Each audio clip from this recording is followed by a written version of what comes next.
Hey, how's it going, guys? Thank you for stopping by, checking out our live. Welcome to Shop Talk Live. My name is Rick, also known as Rick's Two Cents, with my fellow co-host Steve from Steve Makes Everything and Hey. Roger from Roger Shop. We're here to answer any questions you have, lasers, woodworking, you name it. I think I'm going to change my username to Steve 3 Cents. Just 3 cents. One better.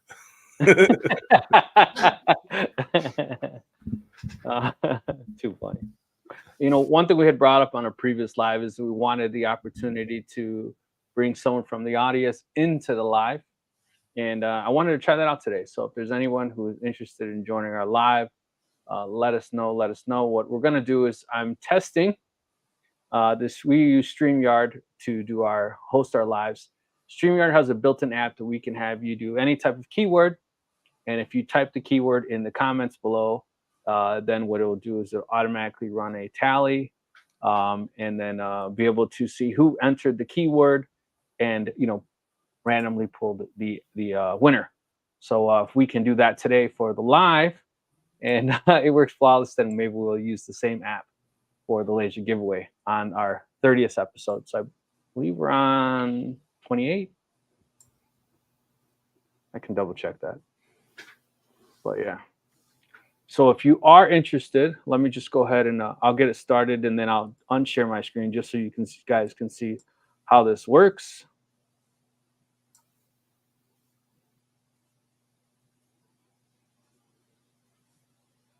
So it is Shop Talk Live. Let me go ahead and hit start.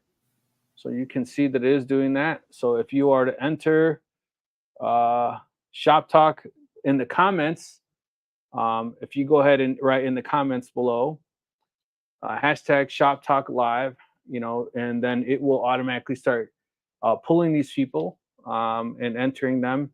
And then when we stop it, it'll go ahead and select anyone who wants to do it. Again, if you don't want to join us in the live, you don't have to, but it's just something I thought it would be interesting to do so if you wanted to. So I'll go ahead and let the ticker run at the bottom so you can see if you don't have a chance to enter.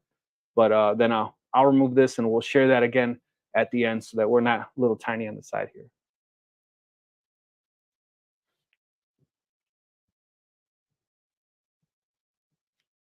Hey, everybody. How's everyone doing today? Oh, we seem to have lost Steve's audio there. Oh, yeah, Steve. We can't hear you. Yeah. Sorry. Happy hump day, everybody. Happy hump day. Here they go. Here they go. They're coming. So remember, hashtag Shop Talk Live. Put it in the comments if you'd like to be able to be randomly selected to join the live. Come and hang out. You can pick on us. Yeah. We'll ask some probing questions. So I was showing Rick before we went live. My new acquisition is this DJI Pocket 3, Osmo Pocket 3. Nice little camera. This one isn't a review. This is me paying several $100s to buy a camera. I did the same thing with the DJI Osmo. I bought it myself, and I use it quite a bit. It's not the pocket version. It's the when they first came out with it, it's the waterproof, shockproof. Yeah, I had the fortitude to buy the 2-year warranty, so I'm eligible for actually up to 4 complete unit replacements if I need them. I haven't put mine underwater for that reason. I'm like, no, these things are definitely not waterproof. There we got Jack from Westerville. Happy to have you back, Jack. Another Ohio. Oh, Jay Don't Play is in the building. Jay Don't Play is a famous magnet fisher. Oh, sweet. She's a YouTuber. She's quite known in the industry. Nice. Yeah.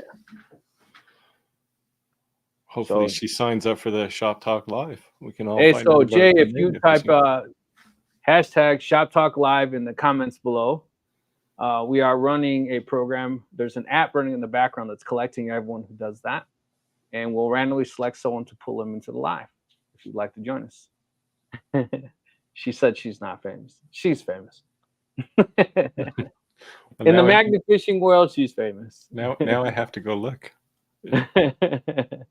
Yeah, in the magnet fishing world, she's famous. I'd say Brute. I think it's like the best magnet fish you can buy. They love her, so they throw her stuff. So that says something.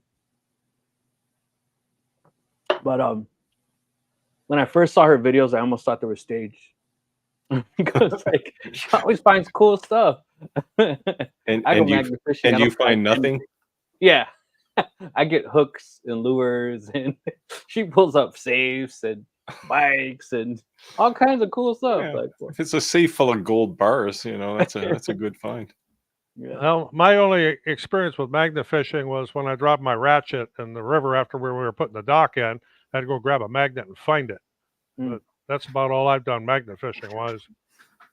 My wife dropped her keys in the Fox Valley River, and I dropped the magnet and came up, and the keys worked fine. Is it normal for the laser to become obstructed when engraving ceramic using the Norton white tile method? Are you talking about the lens getting dirty? Do you have air assist? Of course, I always have air assist on even pretty low even when I'm doing ceramic tiles, and I just did a whole bunch of them this past week. Whole bunch. Yeah. The only fake with me is my teeth. Well, she said the girls are real. The girls are real. my girls too. Hey, Stephen. Thanks for the support. Oh, and thanks for becoming a member of my channel, Stephen.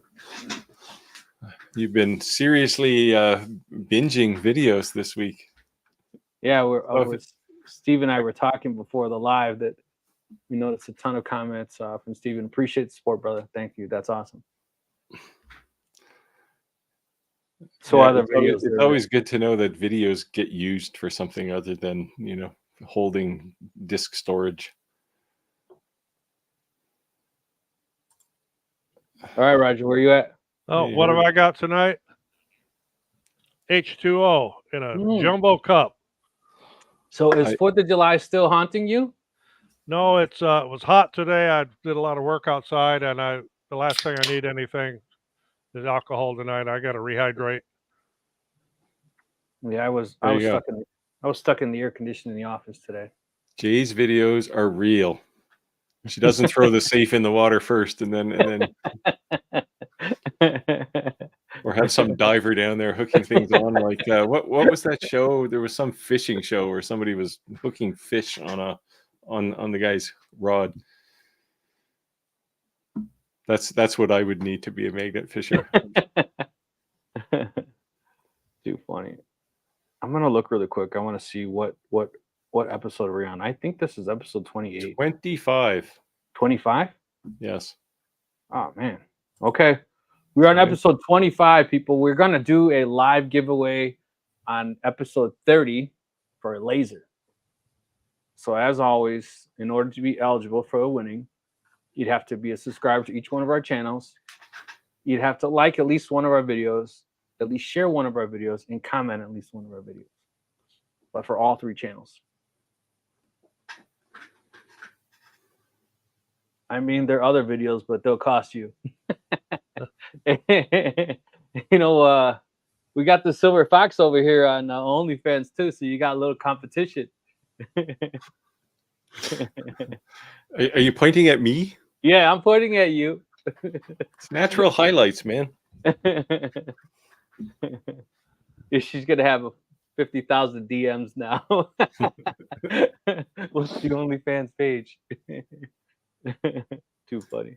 There we go. Sorry. That's your question there. Deep engrave on slate. Well, how deep? First, I would say, what are you using to engrave it? Yeah, what's the laser? Because if you use an F1 Ultra, you can get deep engraving in slate. Very deep. Like millimeters deep. But, that's not a 300 $300. I use air assist always. Yeah, so do I. Yeah. Even if I keep it down real low, like for example, when I'm doing ceramic tiles and Like I said, I just did over 100 of them this week. I still keep the air assist on a low volume because it keeps the lens clean. Yeah, just a little positive pressure if you're doing something dusty keeps the lens away. You're right. It is all the episode dirt away. 25. Watch out, Steve. I love being older, man. Uh-oh.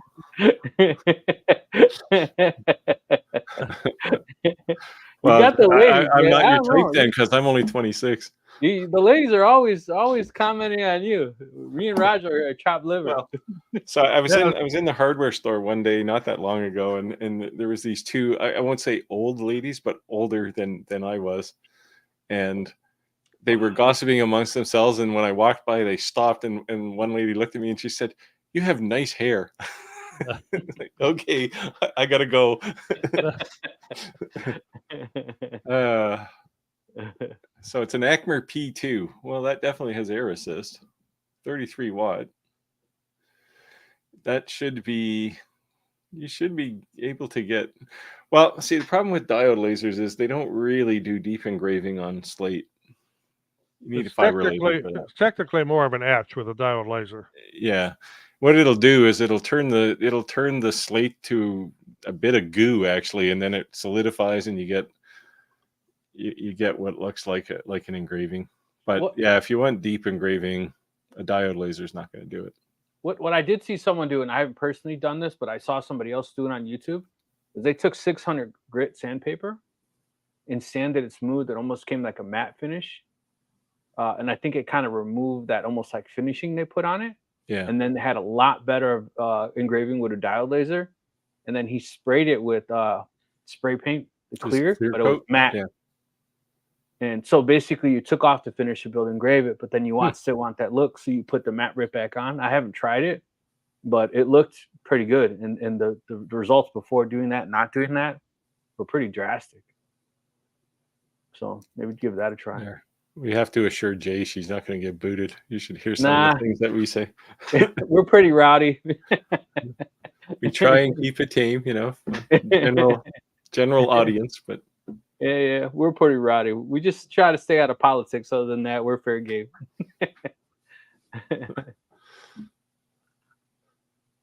Very cool. Yeah, guys. So if you're in the magnet fishing, check out her channel.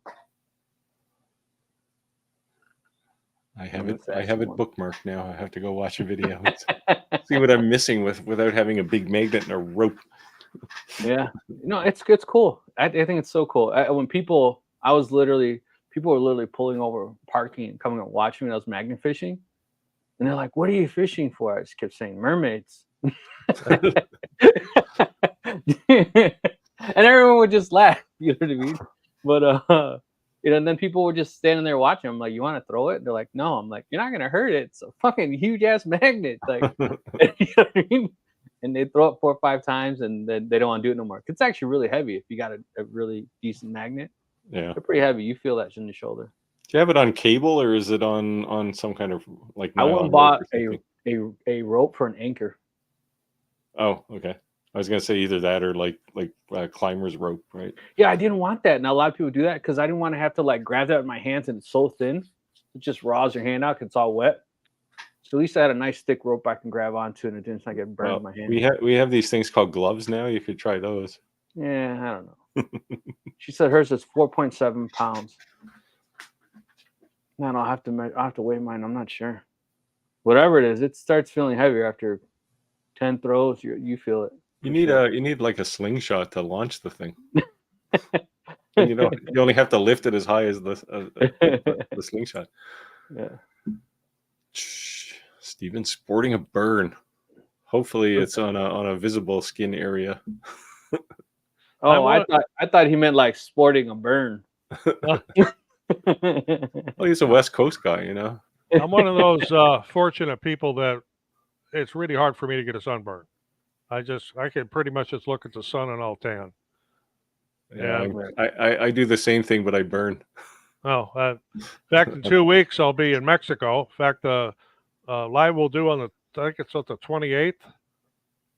I'll be Playa del Carmen, Mexico, so I'll be trying to do it from there. Kick ass. Hey, you know what? I don't know if you guys noticed, but I've been using an AI app to take our lives, and it picks up like the best. I've been picking the best 5 things we talked about in our live, so that when someone clicks on the short, that it brings them automatically to the full video. Cool.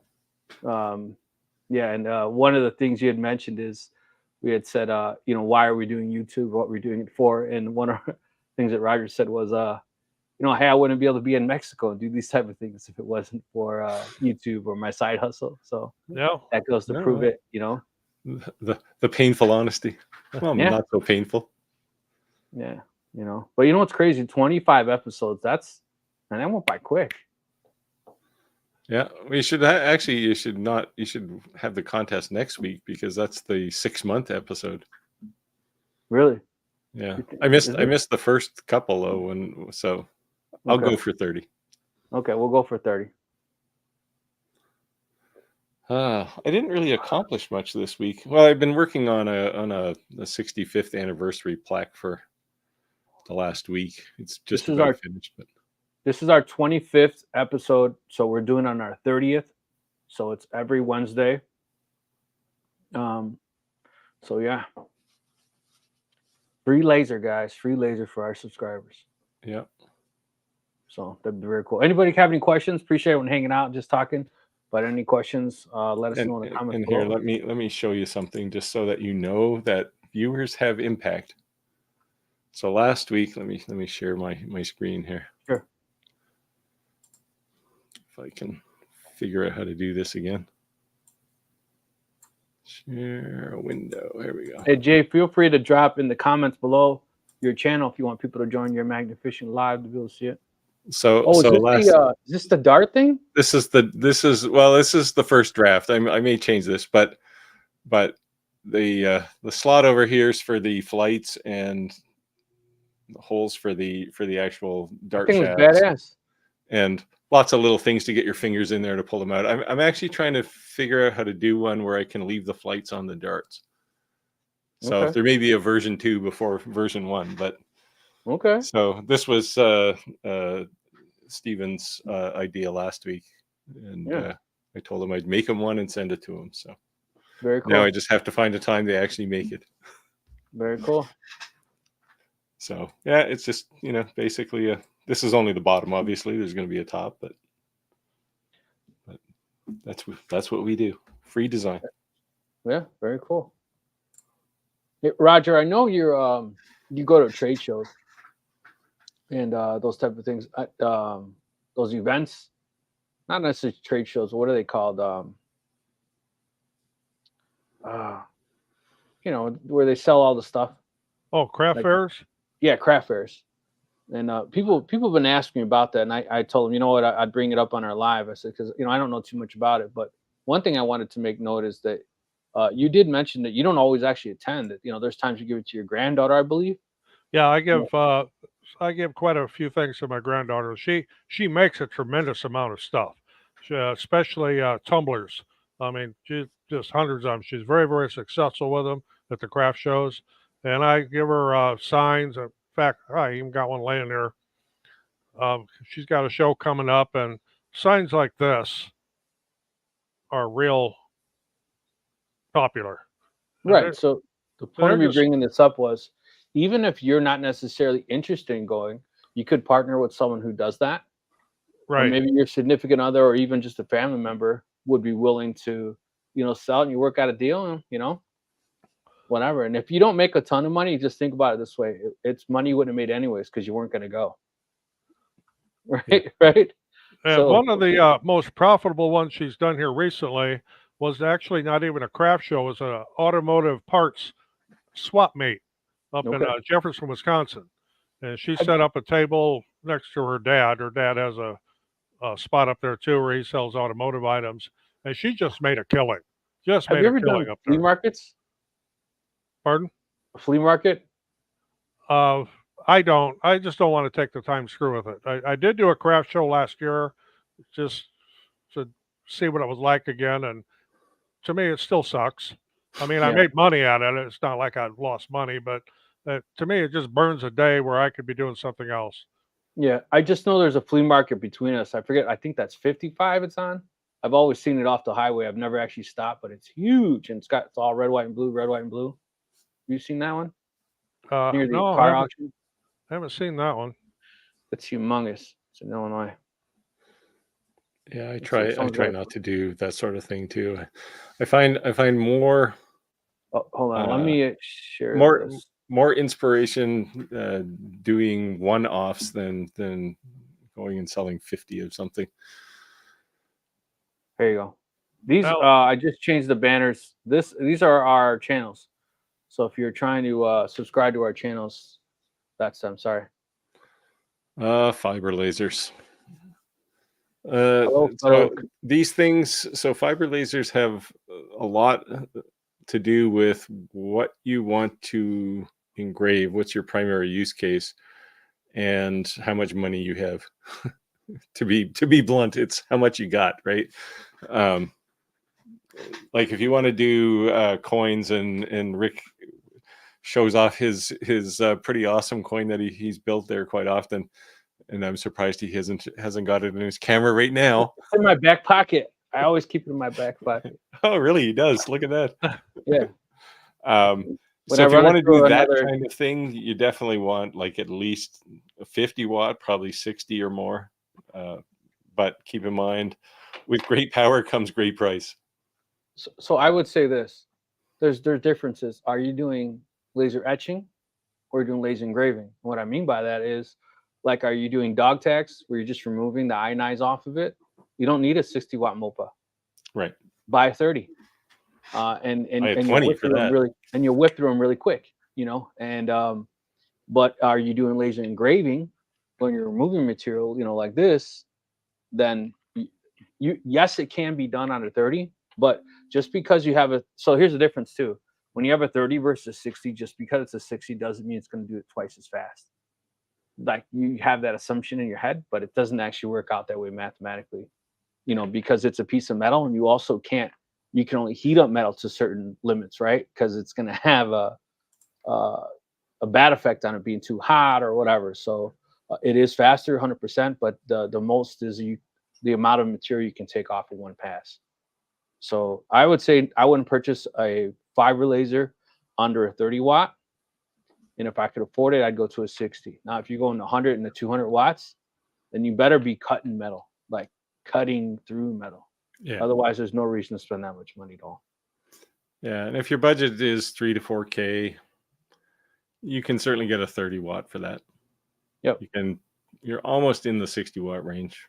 Range. And then your big thing is going to be: are you buying factory direct from China, or are you buying rebranded from the US? And the difference is that if you're buying from China, you better actually make sure you're buying from the manufacturer, not someone who's just selling it from overseas, because then you could get a piece of crap or no support, even if it's good. But if you're buying directly from the manufacturer, you could save a ton of money. But you know, the difference is when you buy someone from stateside, you know, most of the time they are Monday through Friday, they speak English, they have tech support. So you just got to do your homework if you're buying a factory direct or from overseas. That'd be my advice. Yeah. Well, and Commarker and Monport are 2 factory direct for sure. I really like the Commarker, actually.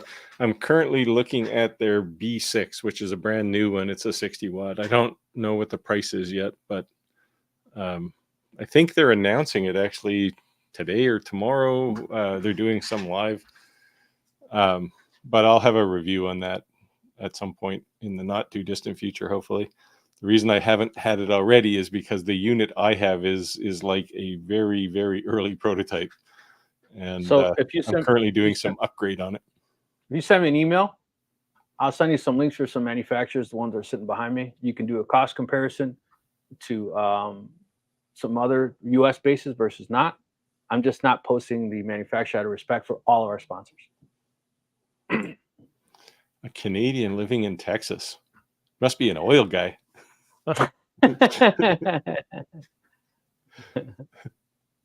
Canadian, so what the hell? It's like you went from one extreme to the next. Well, it depends where you live in Canada. Alberta and Texas are very much alike because they're both oil industry places. Yeah, right? But Texas is hot as hell. Lots of cows, lots of natural landscape. But it's hot. 110, 115 hot. It's hot everywhere.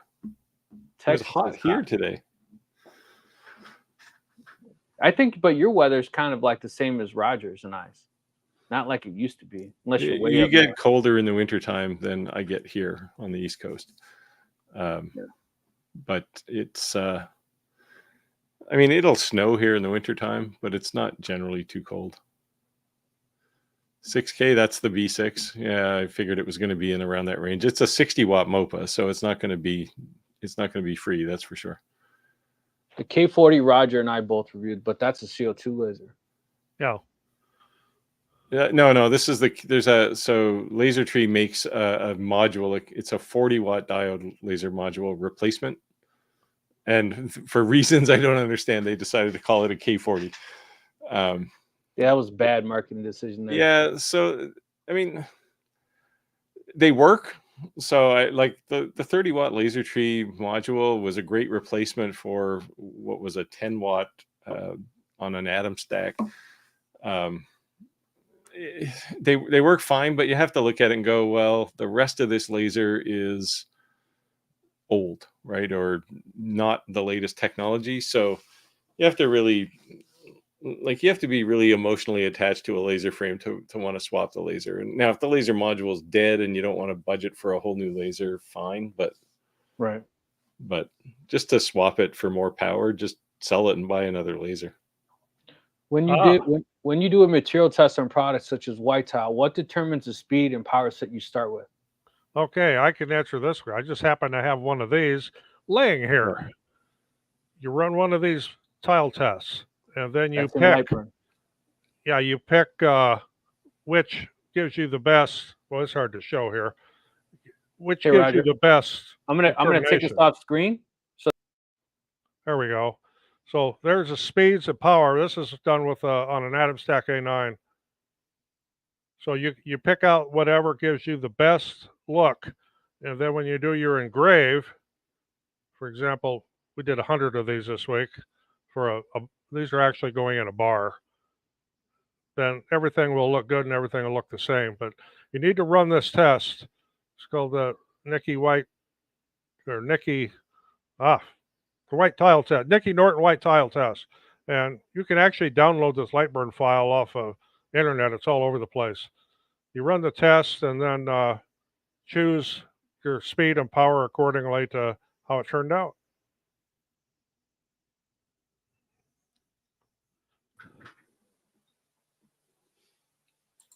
Well, he's definitely not an oil worker. But maybe he's financing the oil. But you see, he did come from Oil Town. Well, Calgary is really more Oil Town, but he says, "Love the heat, no snow, less taxes." Sorry. Oh, yeah. Gotta go, guys. Gotta do adult shit. Oh, that sucks. She just got probably 100 subscribers out of that comment. I liked how she edited her comment to, take away the profanity. Yeah. A railroad worker. Oh, there's a laudable career. So almost like you electrician guys. So in our area, the railroad was pretty much dead, non-existent. They hadn't used it in over a decade. And then Canadian Railroad came out here and bought it. And it made so many people mad because, it wasn't being used to say 10, 15 years. People bought houses with being told like, oh, this is an abandoned railroad. And all of a sudden it's used on a regular basis. So surprisingly enough, Canadian Railroad said, if you reside your house, if you redo the insulation or your windows, will reimburse you. So in other words, you can't complain. Yeah. So we're nice that way. But I know a lot of people did all of them. And the other people just complained. But if you had the money to shell out, they gave it back. All of it. Yeah.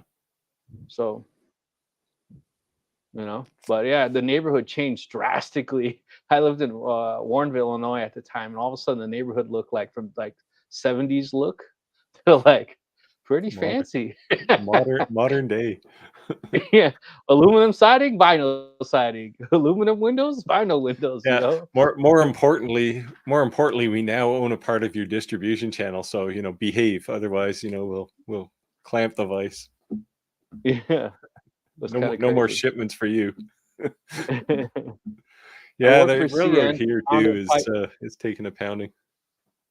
Yeah, I worked for CN and pounded spikes between Edmont and Terry every summer. Then got smart and moved up to a white hat.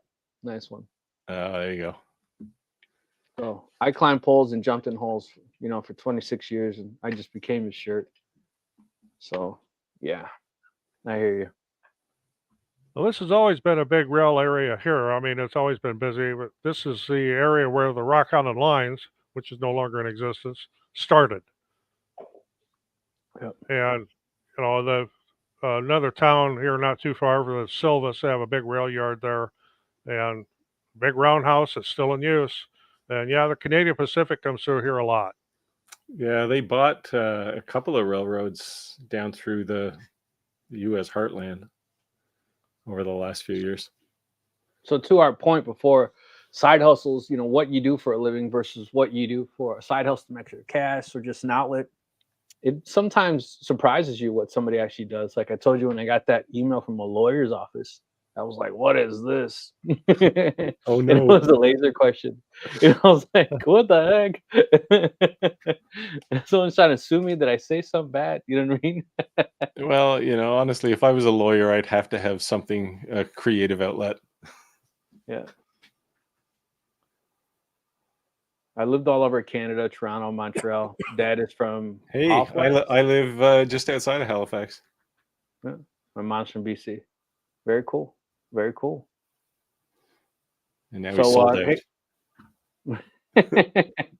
So it looks like we have 7 people that entered into wanting to join the live stream. So I'm going to give it another chance that if anyone does want to join or wanted to be selected to be able to join our live, go ahead and write in the comments before hashtag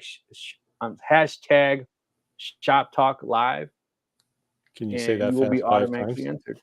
Yeah, no. And believe it or not, this is only my second one. All that's famous. Rick probably knows where Sudbury is. It's not too far from Elliott Lake. Yeah. Yeah. I don't know. I was saying when I went to Canada, I just installed the CB. We had this conversation before I did this big road trip. When I was in the stateside, it was like certain states were almost silent. And as soon as I pulled into Canada, it was like my radio never turned off. Right? It was just everyone talking on it. It was definitely cool. But I was able to pass it to my son and let him be goofy on it. And of course, they hear a kid, so they're gonna respond back. Yeah. But cool. I kept hearing Canada. They were saying like, "Boy, you're stomping on everyone. What are you using?" Because they're probably using like 12 or 13 watt CB, and I'm walking on with 110 watt. Yeah, you're probably you probably technically required a license for that. Yeah. You know what I mean? Yeah. So there we go. Check out Willow Tree's channel. Yeah, guys, feel free. Laser engraved canvas, cool. Feel free, guys. If you guys are in the business, you're looking for customers, you're into laser engraving. We're not just here for advice. And hey, we get a lot of different people checking us out, so there's no hate. Go ahead and drop a link to your website or whatever, your YouTube channel, whatever. Feel free to do so. We don't we don't have a problem with that. Hello from New Hampshire near the Canadian border. New to it all. Well, you made the first step. Yeah. You bought a laser.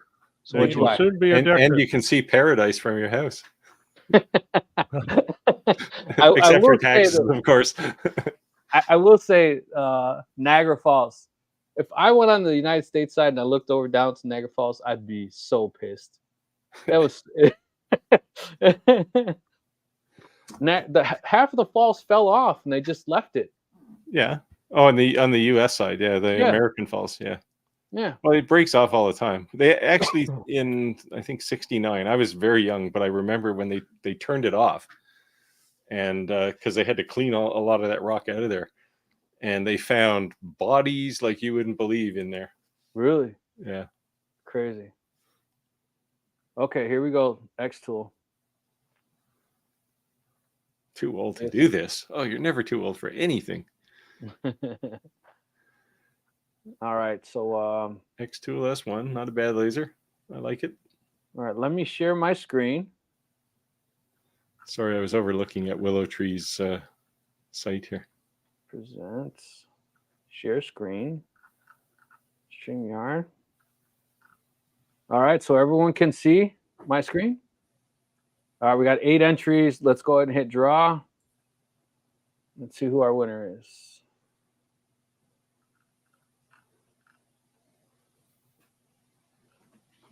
Ooh, Curtis. Curtis, are you still? I like that. It looks pretty cool, actually. Curtis, are you still in? Are you still with us, Curtis?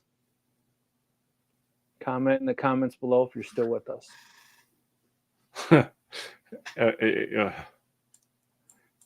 Now I feel old. To be fair, I was only 4 at the time, but okay. I remember looking across the river at the American Falls, and it was just turned off. And it's cool. Hey, there he is. All right, Curtis, I'm going to send you my email address. Do me a favor and go ahead and send me an email, and I will quickly send you a link so that you can join us. Comb your hair, put on some lipstick, join us. Yeah. Paint your toenails, whatever you're into. Hey. Whatever floats your boat. So. Well, this isn't the kind of channel where we can see people's toenails. Hopefully, anyway.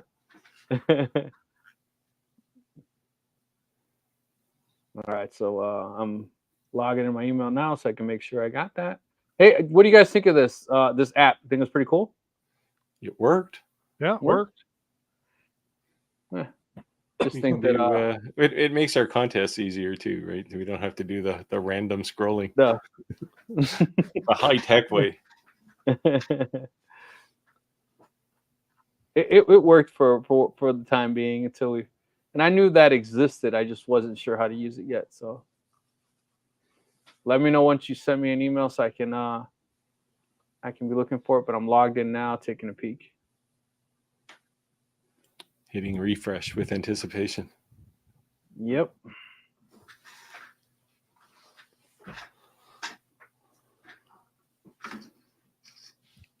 I keep eyeballing the sky here. Man, it's getting dark up there, and it's not because of the time of day. I think we're going to get it again here shortly. Think so? It's coming down pretty good. We're supposed to get thunderstorms here too, but a thunderstorm here is like one rumble of thunder and a flash of lightning, and that's kind of the end of it. We've been getting just torrential downpours here every so often. Yeah, it's the end of Hurricane Beryl, right? Yeah, that was part of it. It's supposed to arrive here tomorrow. But it's going north of us, so we probably won't even get rain.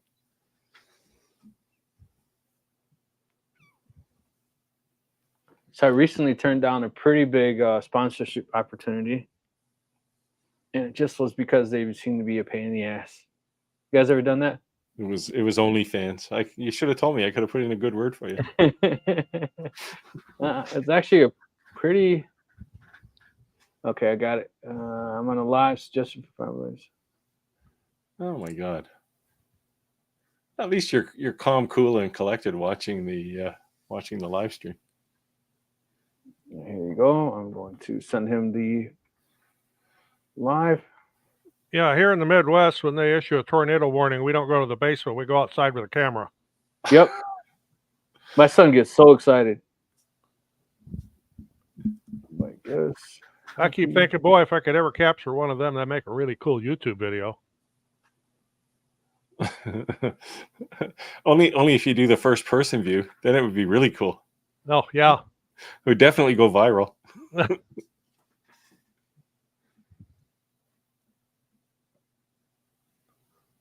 I got it.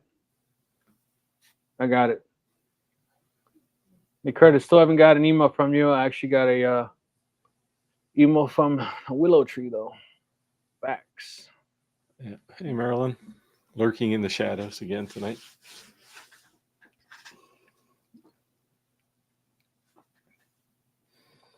I'm still waiting for the Acmer P3 laser.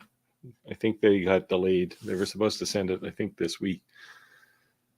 But the Longer wants to send me a new B1 because the B1 I have was like their pre-release model.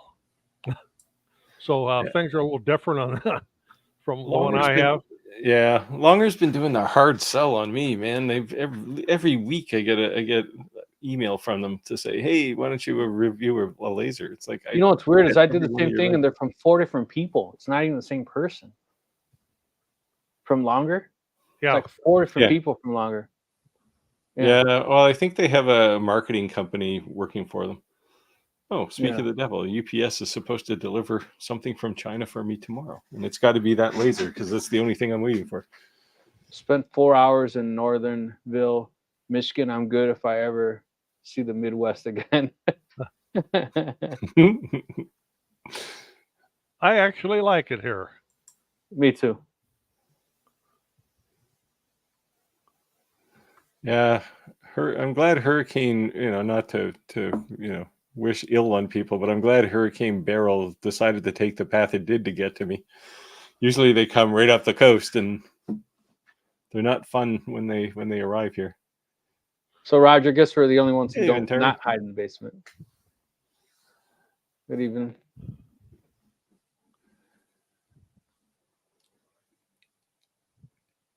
Nothing yet from our guest, soon to be guest. Maybe he's getting polished up. He might be putting his lipstick on, yeah. Let me check my spam folder just to make sure. Oh, that would be terrible if a viewer ended up in your spam folder. Let's just check now. A tether like 13 times.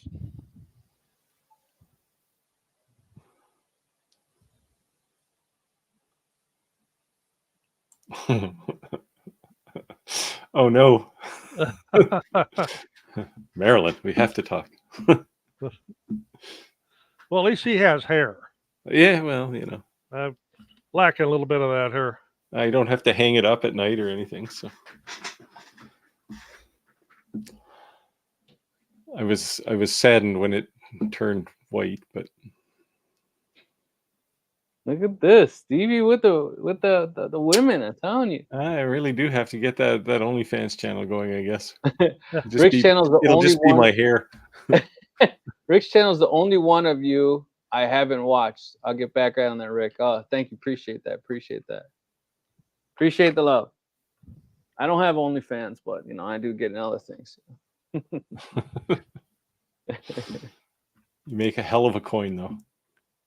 Yeah, I've been kind of contemplating what I want to do next, but I think I shot my mouth off on that Aztec titanium coin. Oh yeah. So I think I got to try it. But I think I might try the Aztec coins on some of these cheapies and get the artwork down pat before I decided to ruin a very expensive coin, right? Yeah, titanium isn't cheap, that's for sure. He's actually in the guy who makes those coins. He's in China right now with OMG Laser. No, not OMG Laser. Yeah, OMG Laser.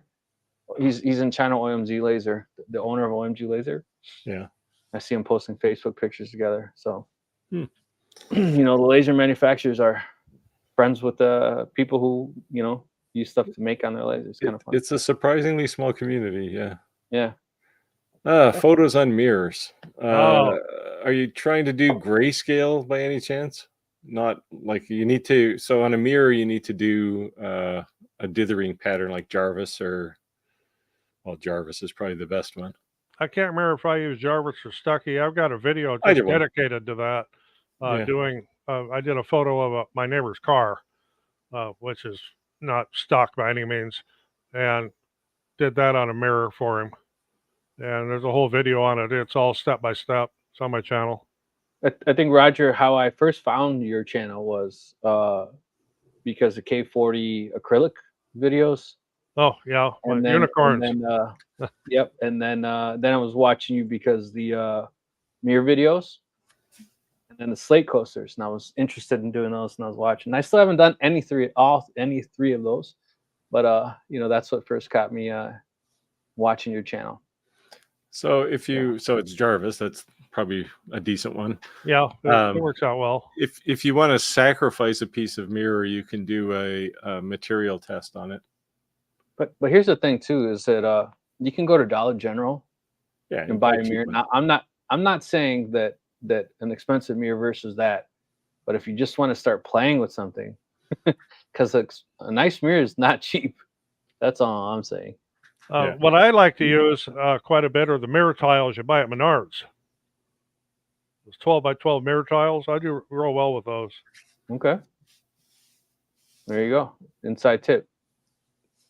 I've been scratching my head on getting really good quality engraved images on clear acrylic with my 80 watt what? Well, it's a CO2. Okay. So you won't be able to do a grayscale on acrylic either, or with a CO2 laser for that matter. So you would have to use Jarvis. And again, just run material tests. Yep. That's the secret to everything. Pick a new material, run a material test. Should be the first thing you do. And it doesn't have to be big. You can do it in just a small corner. Yeah, I usually, when I'm first testing material, I make, I don't know, 4 millimeter squares, so they're pretty small. I mean, the whole material test is only a couple inches tall. So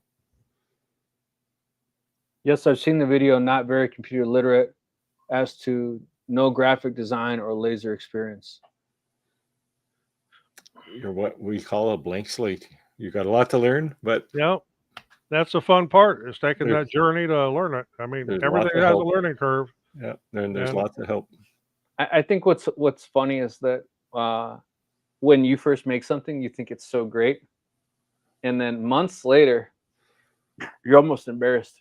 Yeah, you look at it and go, yeah, I'm going to put that in me. I'm going to start a campfire or just a fire out in the fire pit in the back, and I'm going to burn it. And I'm saying this because I don't want to discourage anyone any way. If you look at any one of our videos and you see something, you're like, oh my God, I can never make that.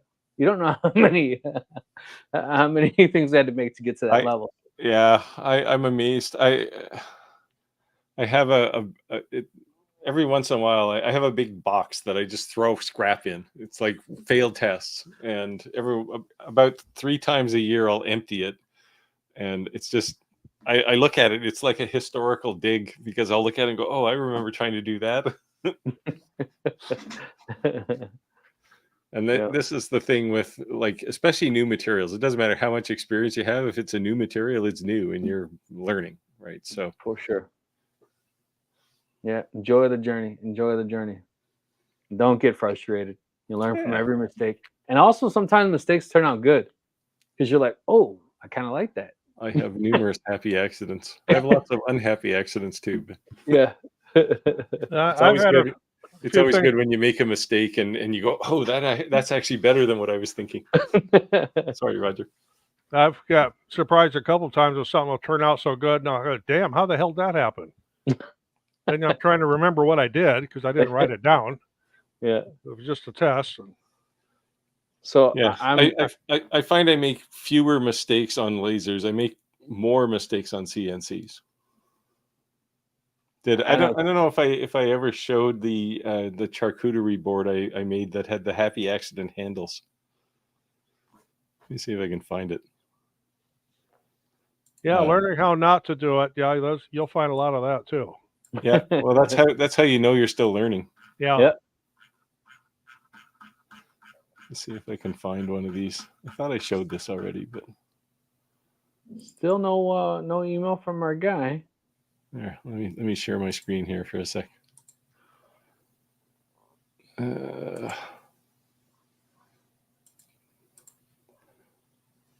So this was a charcuterie board. Well, this isn't the original one that I made the mistake on, but it has these pressed in handles, these inlay handles.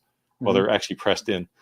It's because when I made the handles on one of these, on a CNC, you can cut inside the line, outside the line, or on the line.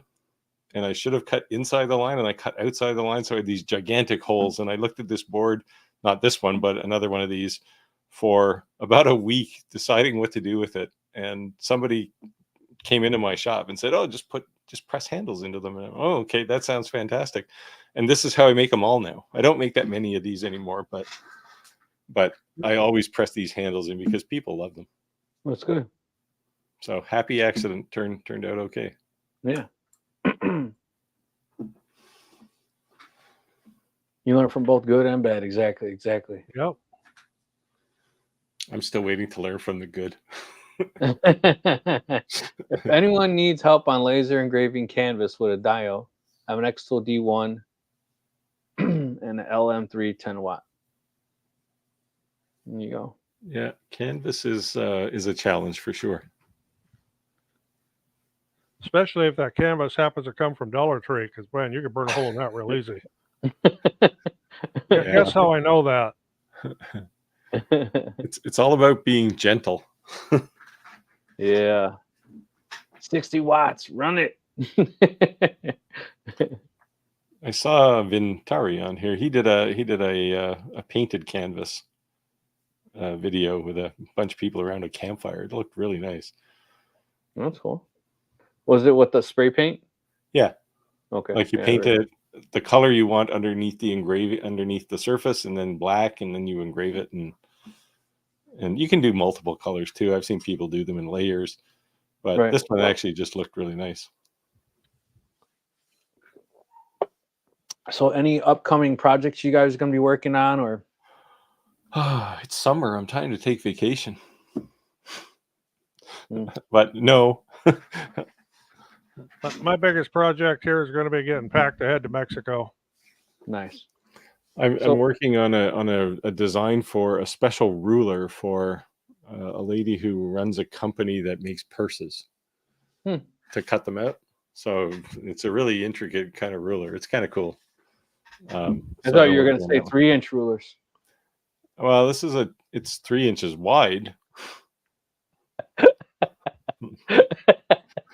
I'll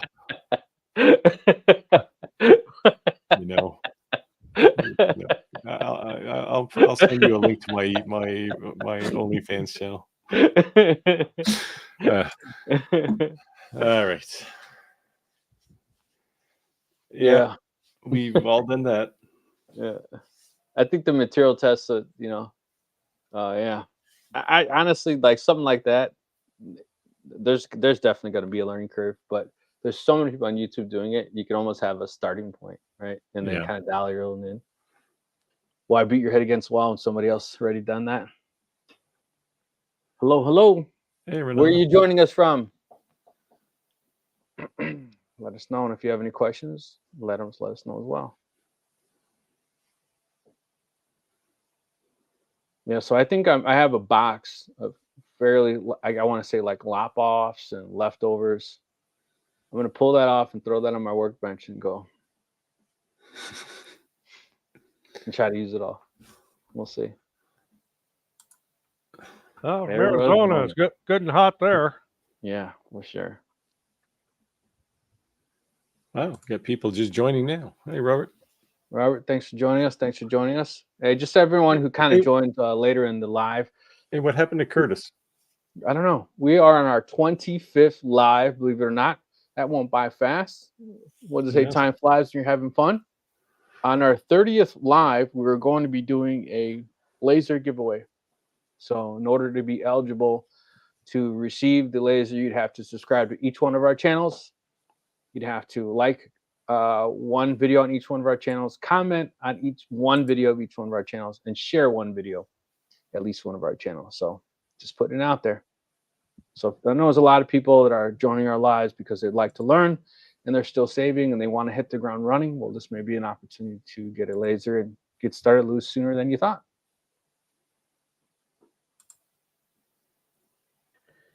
Key is to use images to material test on canvas. Fill squares don't produce same results.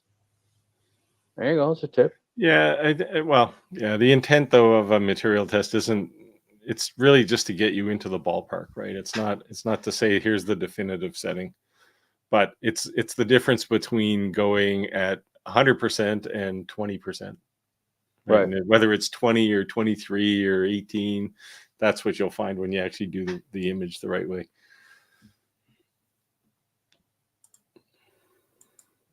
Oh, Oops, we both did it at the same time. Go ahead. oh, now nobody's going to let Andy say hi. Cheers, Andy. It's Modelo time. No, this is not a sponsored video, but I wish it was. Oh, still in the box. A 60 watt is that's a Falcon 2 Pro, I guess. I don't think they make the 60 watt in the regular Falcon because it's just basically like a torch. Yeah. That's so crazy. There's Curtis. How come? Hey, no Curtis, email? how come I never got an email from you, brother? Did you email me? I don't want to share the link in the live, because then anyone who clicks on it can join. Then we'll have lots of people on. Yeah.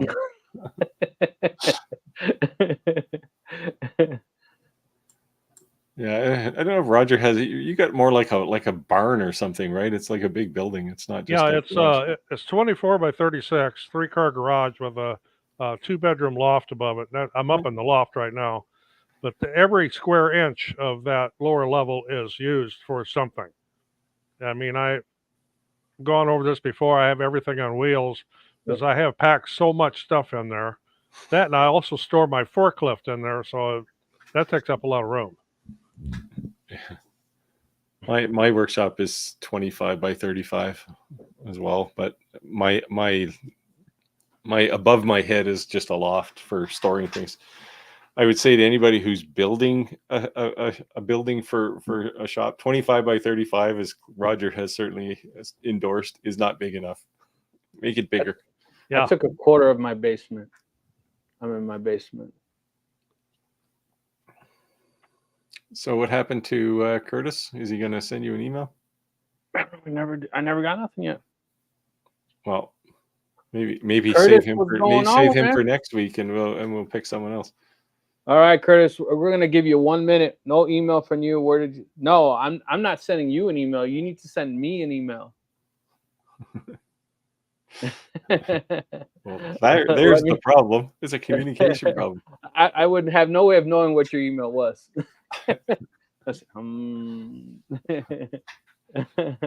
Send me an email, please, and then I will send you a link.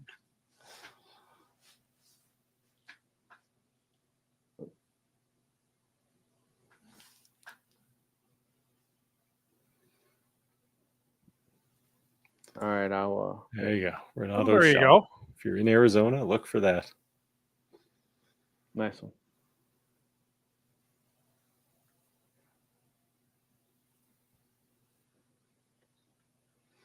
Uh-oh. What gave it away?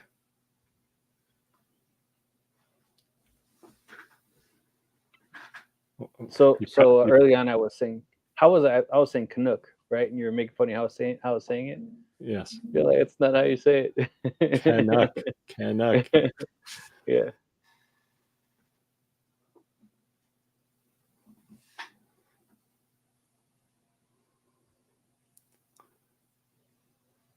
So it's very cool seeing everyone from all over the United States, Canada. We've got a lot of UK and Australian. Early in the video, we get a few people from Europe before they fall asleep at 2 a.m. Yeah, it was the guy who used to. I didn't see our live in the last 2 times, but he was from Australia. He used to join our lives quite a bit, and I think there's a couple people from my channel who come once in a while. 2:30 in the morning, was Australian. He was joining our lives, and he did it pretty much back to back. For me, well, I think it's like 9:30 in the morning in Australia right now, give or take. It might be 10:30 or 8:30, but okay. Because it's literally the opposite side of the planet for me. This is when I have to talk with people in China. This is the challenge, right? It's because I'm exactly 12 hours away, so one of us is falling asleep no matter what. My wife sometimes would be like, "Who are you talking to?" It's 1:30 in the morning. I'm in bed with my phone plugged in. Like, it's not a chick. Trust me, it's not a chick. Doing a deal on a laser.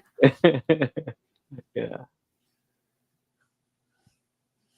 I started with a small 3D print farm using, I don't even know how to say that. Dick. I'm not familiar with the brand. So I'm not either. And I've got a lot of 3D printers. Then diode lasers, not the NCO2 lasers. Yeah, diode Fiber's lasers next to the in season. gateway laser. Yeah. Yep. CO2. Yeah. Welcome to the addiction. Yeah, and definitely fiber. After fiber, then you go UV. Yeah. I'll be getting the Carbion Air in November. Carvera Air. Uh-oh. Nice. Curtis is giving us a... Well, set Curtis up for next week then. All right, Curtis. We're going to do... let draw. me share my screen and we'll pick the next person on the list. Hold on.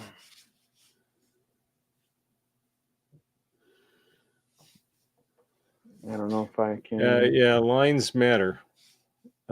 So the rough gauge. So if you're using Lightburn, use the interval instead of the lines per inch. It's just easier.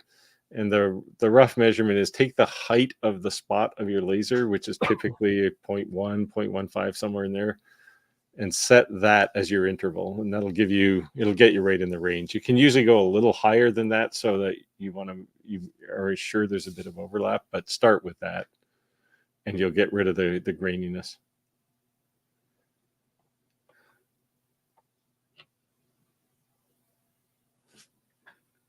All right, I apologize, everyone. It looks as if our winner is having some technical difficulties. So if you would like to be able to join, unfortunately, I closed out the previous selections. So the people who previously entered, I don't have them on there anymore. So if you want to enter, please do go ahead and write in the comments below, Shop Talk Live, and you will be in the drawing to be able to enter our live today with us. So if that's something of interest to you, please do me a favor and go ahead and put that in the comments. Well, I've converted a couple of my Ender 3V2s to Marlin with touchscreens with the kits that are available from Big Tree Tech. If anybody wants to do that, I did a video on how to do it. It's not really hard. You just have to 3D print your own enclosure for the touchscreen. So you want to do that before you tear your printer down.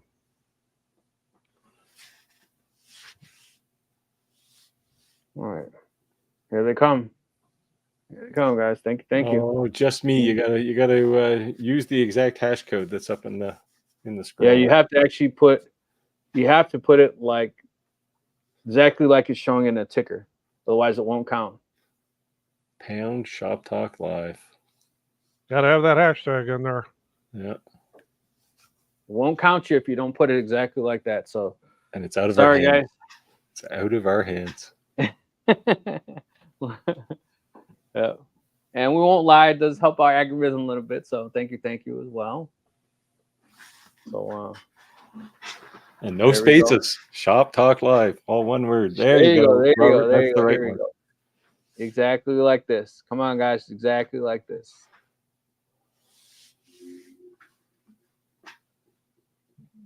One of my trucks, it's slammed to the ground, and from the front to the back is raked with flames. And I swear to God, every car that goes past my house, because that truck's outside, they have to just lay a patch in front of my house. And people come over our house, they're like, dude, what's with the people how they drive? I'm like, it's just in front of my house. Like, I think I need to move that truck so you can't see it from the street, because in front of my house it looks like a drag strip. I swear to God. Shot time live. There you go. Oh, it was not a user error. Hey, we had selected a winner, and he forfeited his entry today for another day. So yeah, well, we'll keep his place for next week. 11 entries so far. Thank you guys. Keep going. Keep them coming. We're gonna leave it open for, let's say it's 7:35. I'll give it 5 more minutes to 7:40, and then we'll go ahead and pull randomly that person. And then I will provide and share my email address. You have to email me so that I can email you a link. But only if you win. Yes. It will It's not really a contest. You have to we'll talk not to post us, the so link you don't in really the- win anything. Yeah, if I post the link in the description, in the comments, then I'm sure we'll get a ton of people joining. Very cool, very cool. 13 people so far. That's very cool. Thank you guys. So they're coming. Wow, these are some new people. Yeah. Vern is new. Yeah.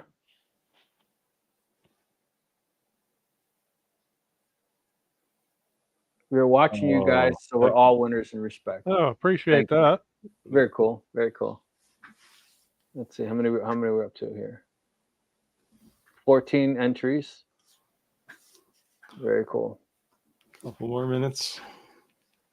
Yeah. 4 minutes to go, guys. 4 minutes to go. If you want to join us in the live, go ahead and put the Shop Talk live. Just like it's showing in the ticker below. It's very cool. This is a good idea, I think. I think this is something we can do randomly. Pretty cool. Yeah. So we had also talked about to start inviting other YouTubers to be guests. So I think I will start inviting, and you guys are also always as well as welcome. If you have anyone who would like to be a guest on our channel, feel free to. Yeah, there's a lot of people on the live that have YouTube channels. Yeah. Marilyn's out there. There's now Jay. Well, she's 15? gone now. She had to go do adult stuff, but I told you she probably got 100 subscribers out of that post. probably means she had to go feed the kids. You can put it as many times as you want. It's fine. It will not disqualify you. So feel free. There's actually but it won't increase your odds. Yeah, there's actually an option that you can select to only allow you to enter once, or as many times you type it as the entries. So which option did you pick? I chose to only allow you to enter once. Oh, yeah. But we may change it. The great equalizer. 15 people entered so far. We got 3 minutes to go. Gord, don't you have a YouTube channel? I'm sure I've seen. I have it right now where if you enter it more than once, it's only going to accept it once. But I think on the next one, we'll do it just as many times you do it, as many entries you get. So then we'll just flood the comments. Yeah, let's not do that. It'll help the algorithm. Well, that's true. Let's cook the algorithm. Galloway Lights. Huh. Yeah, so that's a YouTube channel right there. That's very cool. Yeah, 2 minutes. Every time I see one of these, I go look up the channel and save it for later. Okay.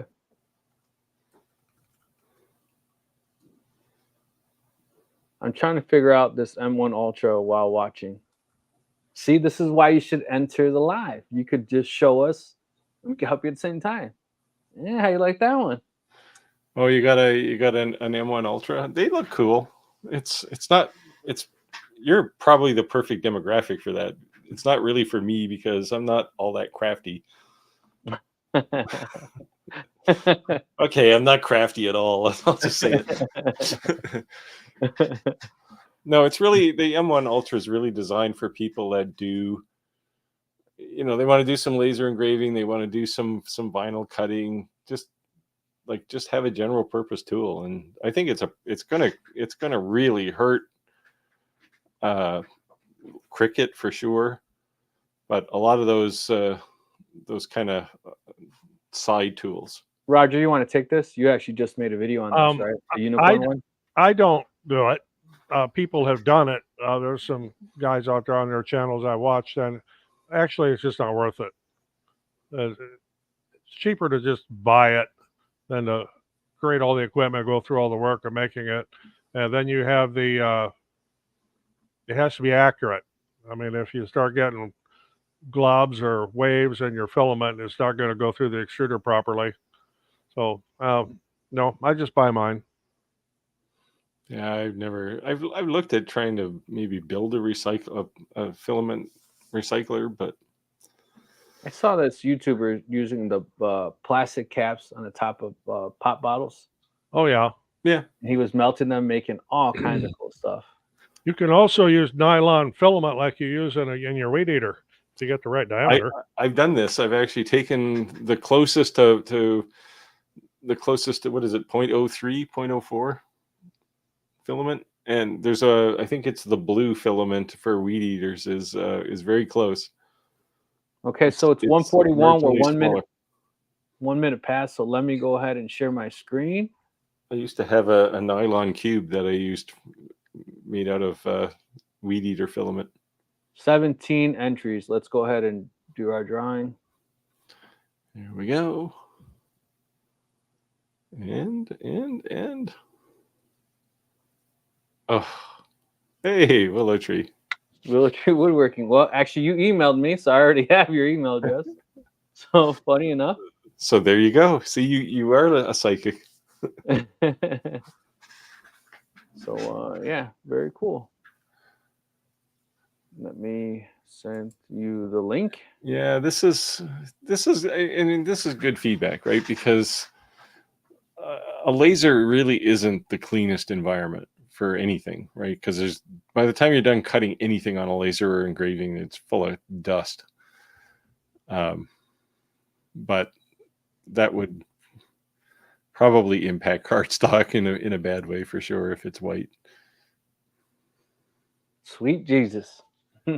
Yes. All right, I fired off the email to you. You should get a link. Go ahead and click on the link. If you have a YouTube channel, you actually have the option to go live on your channel as well at the same time while you're live with us, not just live on our own. So if everyone's not already aware, if you're watching us on Twitter, if you're watching us on TikTok, you watch us on Instagram, you watch us on Facebook, you watch us on YouTube, we're live on every single one of our own channels at the same exact time.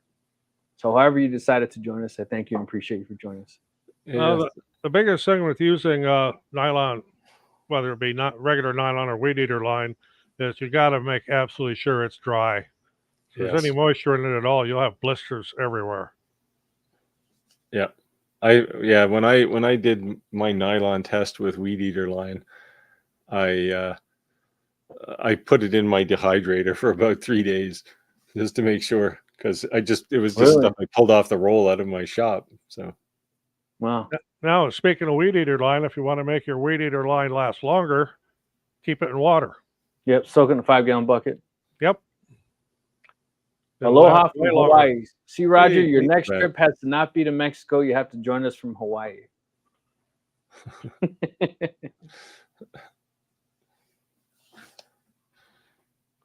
Have you ever used filament splicer? And if you have, can you splice different colors? I have never done it. Of course, I've got a X carbon. I can change colors anytime I want, right in mid print. But what was that? There used to be a thing that would roll out the filament colors, and it would actually splice them together. What was that thing? I vaguely remember seeing that. Yeah. It seemed like a good idea at the time until they figured out how to actually do a multicolor extruder. But yeah, probably. Again, then if you just don't have the funds. Al didn't win, so he's leaving. There you go. Now we're gonna have to allow 2 people to come for these things. Night Al, good job again. See you, Al. Come back next week. Try again. I think we should do this every week. I think.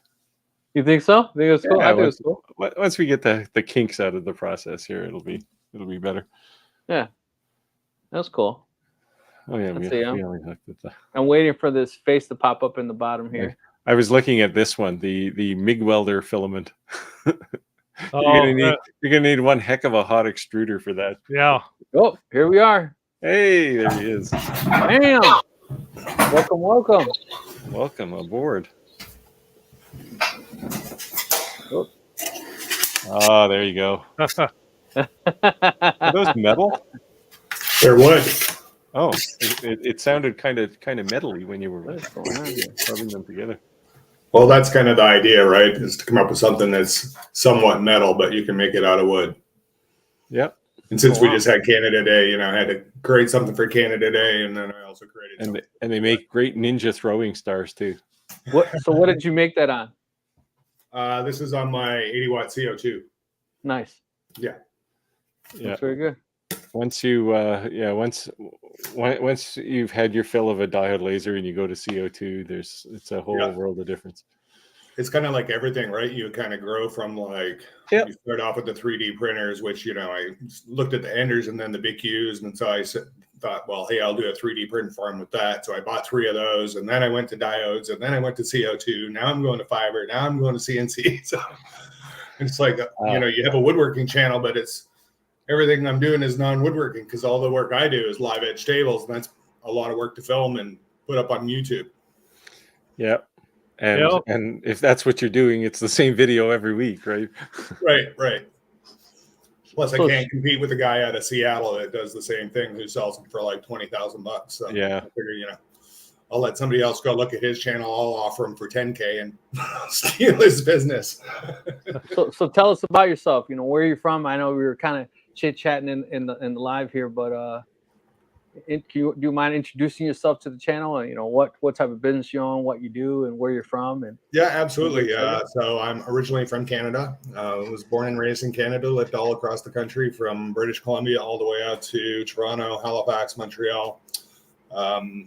Met my wife in Winnipeg, Manitoba, who is an American who was up there to kind of help consolidate CN Rail's customer service. So got married, had our son there, moved down to the States in 98.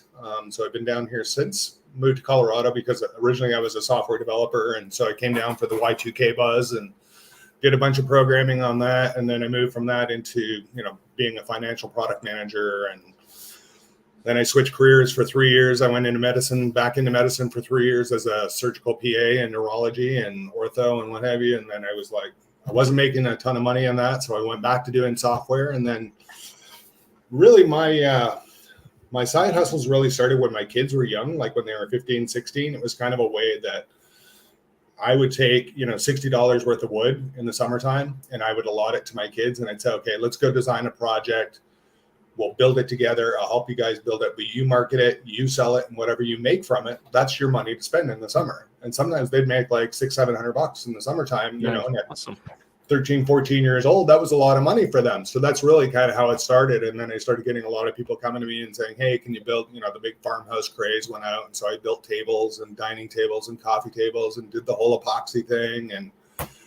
And really, my day job is as a financial exec, I manage financial software for Charles Schwab here in the States. So, but I've always, been kind of a blue collar guy, I guess, so to speak. So my woodworking and my laser engraving is kind of my side hustle or my side get away from, the financial side. So, so I started up a YouTube channel when I got my diode laser, because a lot of people said, hey, I love how those laser engraved canvases that you do turn out. And so, I did some YouTube videos on that instead of answering a bunch of questions. And that's kind of what I've been doing since. So that's my evenings and weekends. And I live here I just moved out to a little small farm community called Jarrell, Texas, which is about 40-50 miles north of Austin, Texas.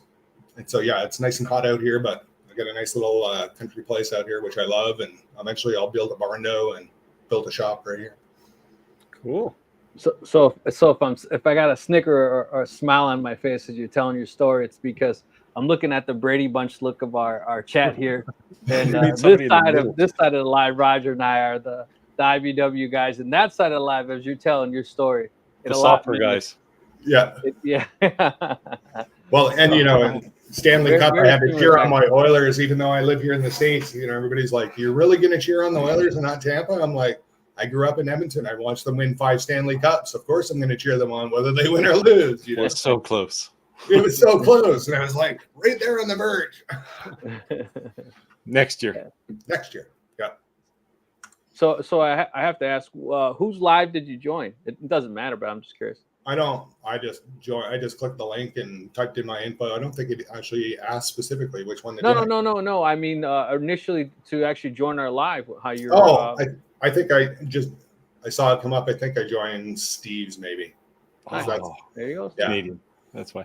I watch Steve all the time. I've watched Roger a few times. Speak, because speak I see the some same of the stuff language that Roger does, and so it's kind of like I kind of go to whatever, whenever I Google something on YouTube for how to do a laser engrave or how to do tile or how to set up templates or what have you, and it's just a lot of times it comes up either Steve. And as soon as I see Steve, I'm like, well, there's my fellow Canuck, so of course I'm going to go to his channel. And I see Roger's stuff, and but I've never seen yours, Rick. I'm like, how do I know? And then I see all these fiber lasers behind you, and I'm like, how did I never come across that guy's channel? Yeah. People ask us all the time how we got started, and I say it's because I was fans of them before they knew of me. Yeah. I got started because I was a software developer too. Yeah. And you need an outlet. I started off as a software developer in Canada and came to the States for Y2K, and I programmed in virtually every language except for C++ and C#. So I was a Java developer for many, many years. And then I was like, okay, it becomes like a young man's game where you spend more time trying to keep up with the changes in software than actually programming. And when you get to that stage, it's like, okay, now I need to cross the line and go to the business side and start to be a product manager. Or become a manager. Yeah, exactly. So I was a CIS major, and I switched to a TCOM guy, then became a lineman. So I did COBOL and C++ and Java. You should have stayed a COBOL programmer, man. Those guys make tons of money. See, I went to school in Canada for linguistics because as a programmer, everything in Canada is French and English. I don't know if it's still like that, but everything we had to program in Canada when I started was had to be in French and English. So I went to the University of Winnipeg and took French as a second language, and that's what I got. That's what I got my education in, and then I went back to school when I came to the States. French is probably not that useful in Texas. No. But I still talk to my kids every once in a while in French, and of course, I make comments about my ex-wife in French, so which is always helpful because she doesn't understand. You still have the accent though a little bit. I still hear it. Yeah. I bet you can't say about in house. Yeah. Now, looking at the comment here for Gord Rock, good luck with your chemotherapy. Yeah. That's a tough road. Yeah. Yeah. So, hey guys, we don't always preach, but if you have a moment of time to say a prayer for our brother Gord Rock for a speedy recovery, I would appreciate that. The power of prayer. They say when you pray in 3 or more, the Lord is there. So appreciate if you got a moment to say something for him. A speedy recovery for our brother Gord Rock. Prayers with you, brother. Hope you do well. Yeah, and you took Marilyn's comment down here. Yeah. So diode lasers, they're a good place to start. So lots of people, I do a lot of diode laser reviews and stuff because that is where people first part with their money, right? And Yep. Because not everybody's gonna jump out and grab a $5,000 laser. So yeah. And I think if you decided I don't like this, you wouldn't be so upset. Versus it's much easier to put a diode laser in the back of the closet than a CO2 laser. Right. You spend $500, you're like, yeah. My CO2 laser is a floor model. I guess yours is too, right? You have a mom port, you said? Yeah. I have a mom port 80 watt. So that's not a portable laser either. No. But I think the catch is people grab the diode lasers to kind of get started because you see all these channels or a lot of people talk about, hey, you can start a small business with just a diode laser, cutting out Christmas ornaments and bookmarks and doing this kind of stuff. And I think people get into that and they start up, an Etsy store and what have you, or try and sell something locally on Facebook Marketplace. And then once they get a little taste of success, they think, wow, what else can I do? And then you start getting into the fiber lasers or into the desktop CO2s. And then, if you're really adventurous and you do want to spend $6,000-$7,000, then you're jumping into the floor model CO2s, right? So But it's a big leap when you're doing that as a side hustle to try and determine, am I going to make my money back on that or not, right? Yeah, so it's a good way to get divorced. Yeah. Exactly. I Wasn't keep the reason saying, I got divorced, but I keep saying I'm going to remake the meme. There's this Mexican guy. He always shows something, and his wife says, "How much did you pay for that?" He's like, "They gave it to me. They gave it to me." I don't know if you've ever seen it. How are they just gonna give you that? They gave it to me. I keep saying I'm gonna remake that meme because every time a box shows up, even though it's free, you buy things to go with it, right? Like, I made this fan over here, and then you're doing exhaust outlets, and then you're buying blanks, and there's nothing. Even if it's free, it's not free, right? Yeah.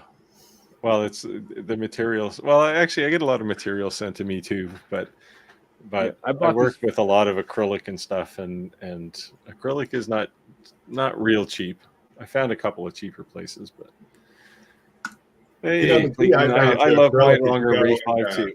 I still you buy the cheap little what are they, like 6x6 squares on Amazon for like $9 or whatever. They're like 1/8 inch squares of acrylic, which are perfect for people that are, that don't want to go out and spend money on like, a 12x24 sheet of acrylic, which costs you like $30 after or $50 after shipping, etc. Whoever you buy from. So those $8.99 6 packs of them that you can get on Amazon, they're great for testing out.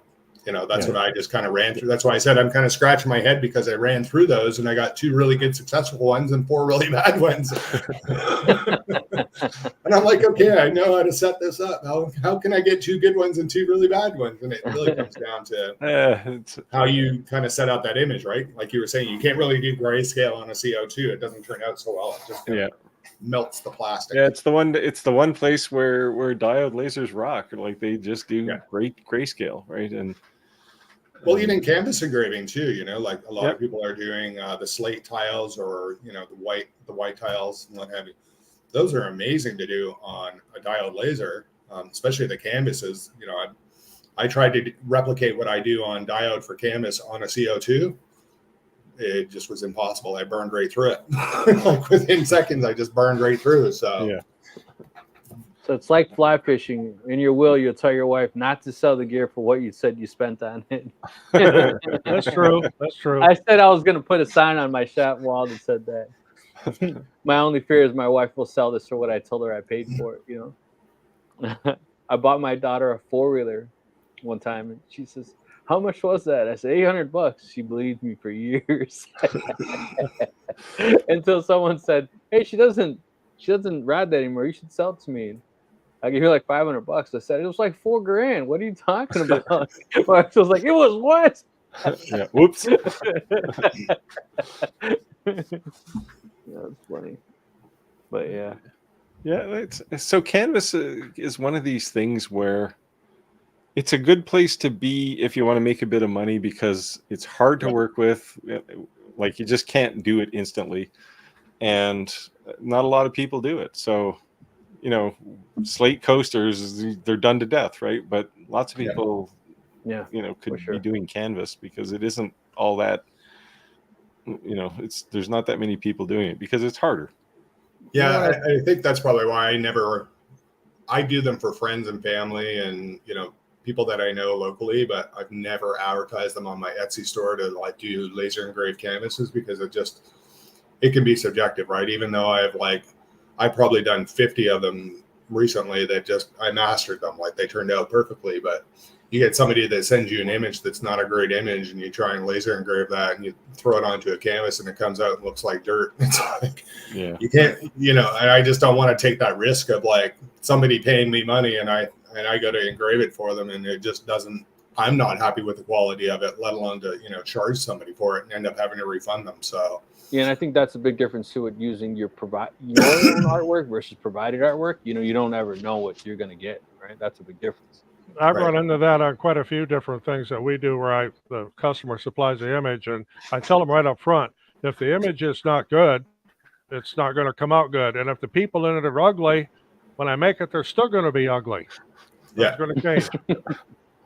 Well, and then if you go down the path of telling them, hey, I spent $500 on Photoshop so I can, fix up your image for you and make it look great and engrave it, but it's going to cost you another $50 for me to do the work on your image just to be able to engrave it. And to me, it was just not a great biz model. The whole setup thing is an aspect that people seem to struggle with. Yeah. You know, like I'll do something and people go, it's only $10 worth of acrylic. I'll give it to you and just do the engraving. Yeah, but it's an hour or two of my design time to make it work. Yeah. So you're paying for a setup charge. If you want to buy 2 of them, the second one will be $5, but the first one's going to be, $100. Well, I think that's key too, that people don't realize when they get into, these, you go watch these videos and people, get really bored with what they're doing or what have you. And they think, hey, I'm just going to go buy a dial, because you watch these YouTube channels and people make it look so simple, right? Because I mean, that's kind of the thought behind when we put a video out, is we don't want it to look like it's a challenge for somebody to do it. We're there to help them kind of figure it out and get through it pretty easily. But then when they get it themselves and they get that dialed laser and they don't realize the amount of work that goes into setting up their graphics or setting up their template or, adjusting focus and speed and power and all that other stuff. I see so many people get frustrated with that and they sell their lasers because they just can't figure it out. Yeah, part of that is YouTubers like us being bad at our jobs, I guess. But part of it is how laser companies sell lasers too, right? They sell them like they're toasters. Right. You just have to push a button and some magic will happen. And it's a terrible place to be for somebody who's completely new, right? They're just going to get bombed. We were very transparent. One of our lives, though, we all shared our wall of shame. It was just everything that looked like crap. We brought all kinds of stuff out. I showed things were burnt and burned through, and we showed everything. I could show some of that stuff every week. And it was because I brought the subject up because there was a woman who actually messaged me, and she said that she was trying to reduplicate some of my work and that and kind of steal my artwork, so to speak. But she had convinced her husband that if she was to finance and buy something, that she'd have the ability to pay it off. And it was going into the 3rd month, and she wasn't making any money at all, and really horribly learning how to use the laser. So kind of nice to tell me, like, can I have your artwork and can you help me reduplicate what you did? And what it was is I was staining white, and she was assuming it was painted white, and that was like the first mistake, and it was just a domino effect of things. So so that kind of inspired me to bring that up one of our lives, and we all start showing things, and we're like, hey, just because we don't always show these doesn't mean that doesn't happen, right? And there is trial and error, and there is a learning curve for sure. Yeah. And I mean, you mentioned this to me, Rick, I think last week. One of the things I try to do is either obviously talk about the settings, or if somebody needs to know something, it's not like an inner secret, right? If somebody says, hey, what were the settings on that? I'll try to find them because, it's just, you can't leave people hanging like that, right? And I know there are lots of channels who just go, oh, we'll push some magic button and we'll get this fantastic thing out. Yeah, but there was probably 3 hours of work doing material tests to make that happen. Right. My wife makes fun of me because I do a project and I write this down. You know what I mean? Yeah, I have something similar to that. You know what I mean? This notebook is like I use the notebook application on my computer. There you go, exactly.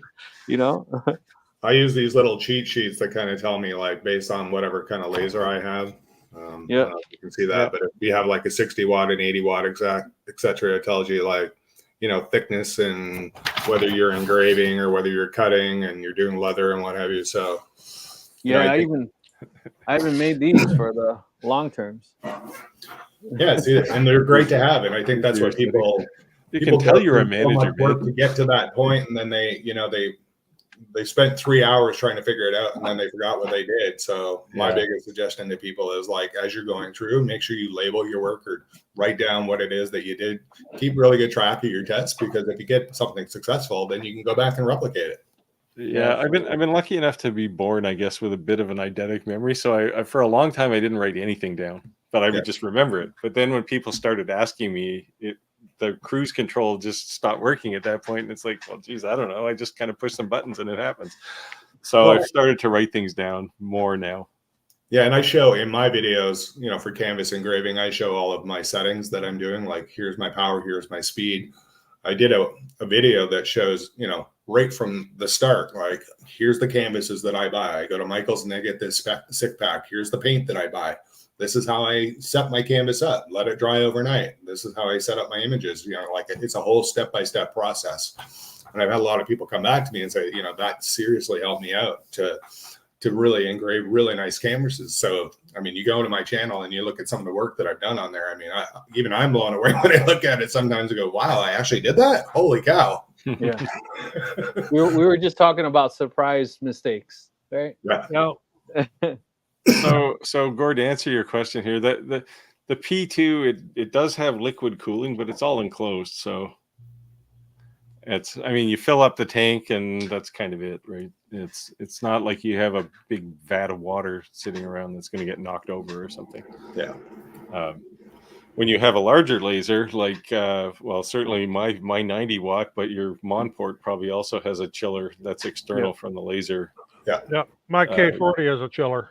Yeah. Make sure Then you have the option of spraying some water in places, but you keep the chiller on the floor. It's not so bad. Well, the nice thing about the Monports too is they come with internal chillers or external. Yeah. So, and usually, you know, the external chiller is going to be much cheaper. You know, you're going to save yourself $500 or $600 on a big CO2 laser by getting an external chiller. So that's what I did. I originally I had ordered the one that had the internal one, and then it was on back order, and so I changed and went and got that. And I did have the Monport. I see, Rick, you got the 40 watt there. I did have that before, and the bed size on that of 8x12 just didn't work for me at all. I found that completely useless. Like, I couldn't do anything with the 40 watt laser and an 8x12 bed. Yeah, that was my frustration with the 40 watt too. Yeah, Monport gave me the 40 watt, but I said that I would only do the 40 watt review if they were going to give me a new fiber laser that they were coming out with. And then they never gave me the fiber laser, so I stopped making videos on the K40. I still made videos for myself, but I didn't. I always say, like, doing reviews on equipment are kind of like boring, right? Because you have this punch list of things they want you to do. Once you're past that, when you're just being creative with the laser itself, just making things with it, I think people who already, I think the review videos are people who are interested in buying it, and then the videos after, people who already have it, right? Because they're like, okay, I have it now. How the hell do I make this work? So it's just a different type of viewer. Isn't that funny how you don't see a lot of the post reviews? Like, you know, you see the review videos up front, which snags people in to go buy these machines. But then, okay, well, how's it working a year or two later for you? I mean, I never did an update video on the 40 watt, but if I had done an update on the video on the 40 watt, I would have said I used it 3 times and sold it, because I just couldn't. There was nothing I could do with it. Had the power, but didn't have the right size for me to really do anything. Yeah, it's when I built my 90 watt laser, I wanted something big. That's why it's got a 2x3 foot workspace, because I had a 40. Well, I had the full spectrum laser,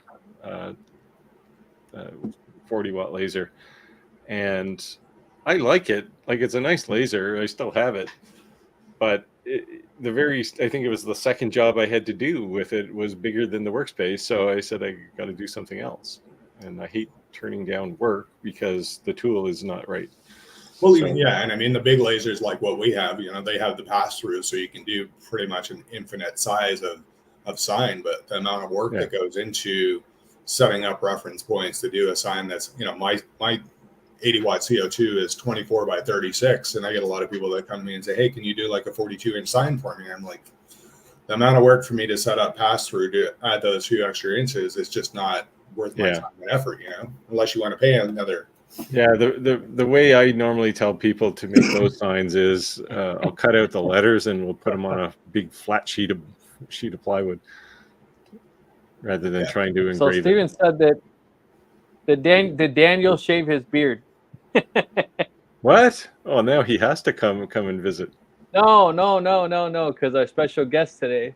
Oh. They said right, because when someone has such a big beard, you really don't know what they look like, right? They have this huge beard; it's kind of like hiding their whole face. Then people are thinking he does have that Bushman kind of look to him. Is there a way to share a photo on here of a project I'm working on? Not for no. a viewer. Yeah, you could probably maybe share Dropbox links to something. If you upload an image to and Dropbox, have 30,000 people banging on it all day tomorrow. Well, if you post it on Facebook, you can post a link as long as you post it public and put it in the comments and someone can see it. There you go. That's an easy way to share. There you go.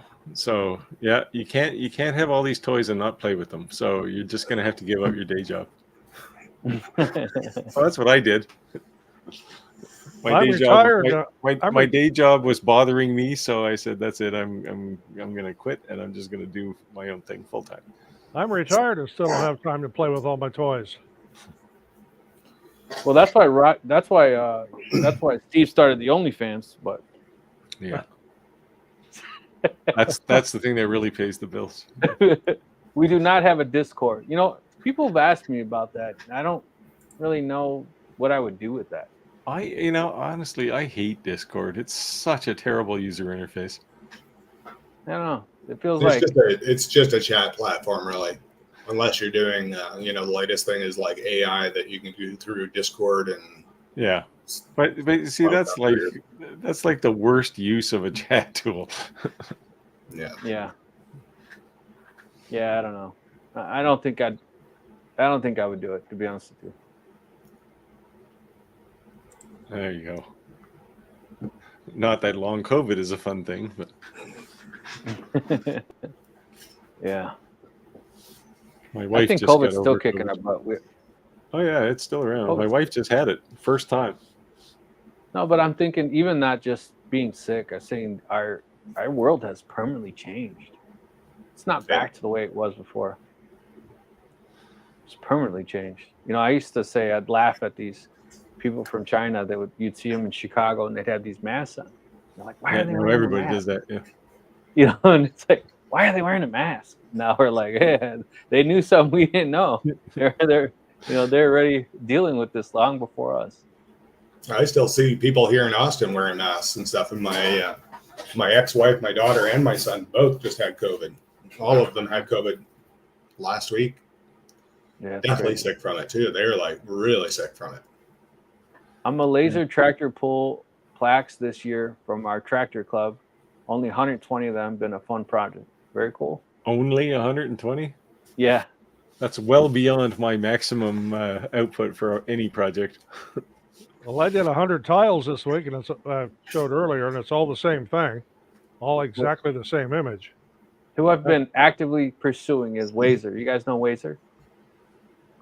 Wazer? Yeah, it's like a water CNC laser cutter. Like a water cutter. Water plasma cutter. Yeah. Deal. Yeah. Yep. I keep looking at those going, man, those would be kind of cool. But talk about having water in your shop. Yeah. They have a very small. Those things are like standing beside a waterfall. Yeah, they have water. Here you go, a water jet. Boom. Yeah. I think the plasma cutters are really awesome, but for me, it's like that's a big expense too, right? So it's either, especially if you're a woodworker, it's like CNC is far more better than the plasma cutter. But I came across a guy who did some table bases for me, and he's a metal worker, welder kind of guy, and he also does plasma work. Well, he does it. He has like a stencil that he sprays over top of this like 18 cage steel or whatever, and he does like family tree kind of stuff or the tree of life kind of stuff. And basically, he puts this template on there, he sprays it with paint, and he has a freehand plasma cutter, and he just freehand cuts that whole thing out in like minutes. Crap. And then he takes them off to a guy, and he spends like $30 to have them powder coated, and he sells them for like $600. Nice. He has a plasma cutter, but not a powder coater. Nope. Well, he's nobody moves, nobody gets hurt. I think he's like 82 or 83. Wow. I mean, good for him. He basically sits there, like an old Canadian with cigarettes hanging out of his mouth and his plasma cutter in his hand, and he's just like, over top of an old barbecue that he cut up and put a grid on. And wow. I never seen people roll their cigarettes until I moved to Canada. I was like, You know, I You was never like, saw people roll cigarettes? yeah. Until I moved to Canada, I was like, what? You roll your own cigarettes? Well, they're probably joints. It's legal here. No. It was cigarettes. It was cigarettes. I've seen people roll joints before, but you know, I never seen anyone roll their own cigarettes. I moved to Canada. I was actually like, wow. You know, the funny thing I heard very is, Quebec thing. in Canada is like the amount of people that smoke in Canada actually increased when the prices of cigarettes went up. And I was like, because all my dad's side of the family, of course, they're all blue collar, right? So they all have like cigarettes hanging out of their mouth, and they smoke like 4 packs of like players playing all day, you know. And as prices went up, smoking increased, which totally blew my mind, because I think last time I was there, it was like $18 for a pack of cigarettes. I'm like, what? Wow.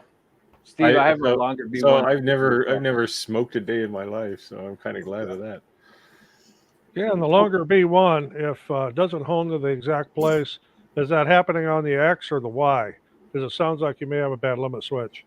Because I've replaced limit switches on not just lasers, but 3D printers are all kind of the same little funky piece of plastic with a little metal arm on it. And they do fail, and they can get weird on you. Yeah. And if that happens, it won't home the same place. That's why I ask if it's on the X or the Y. Yeah, someone else asked me about this with the B1. I don't know. It might have been Steven. I don't know.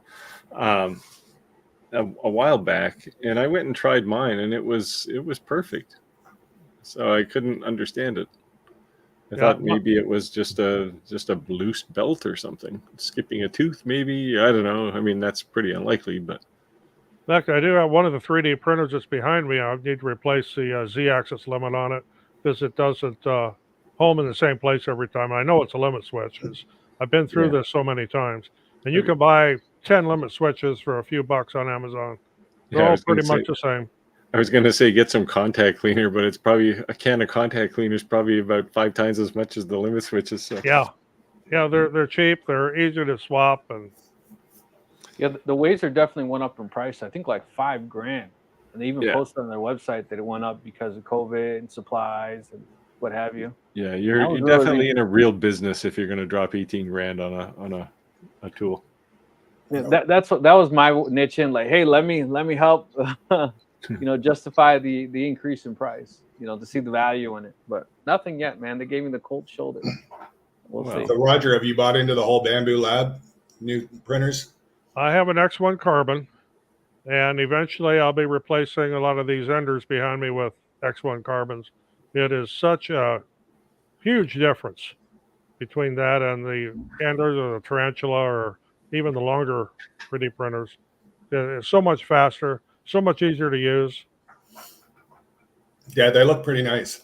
I was thinking about getting one just to add, because I do some other woodworking projects. That's how I originally started my 3D business. Was I was doing some side hustle for woodworkers where I was 3D printing some parts and stuff for them. And I was thinking, hey, maybe I should do the bamboo. But then it's like, that's another rabbit hole. I don't want to do on that one. Well, the other thing I really like a bamboo is I bought the AMS to go on it. And although I do have, I'm looking at it, one of them is a different color, but the first 3 are all the same color. Because when I'm mass printing these parts I make, if I run out, I don't have to worry about running out of filament. One roll runs out, it just starts on the next one. You never see it in the print. Yeah.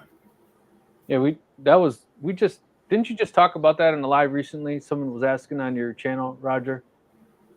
A recent video you did, right? Where they said, fairly recent. I need to do an update one on the bamboo. They didn't give it to me. I bought it, and it wasn't cheap.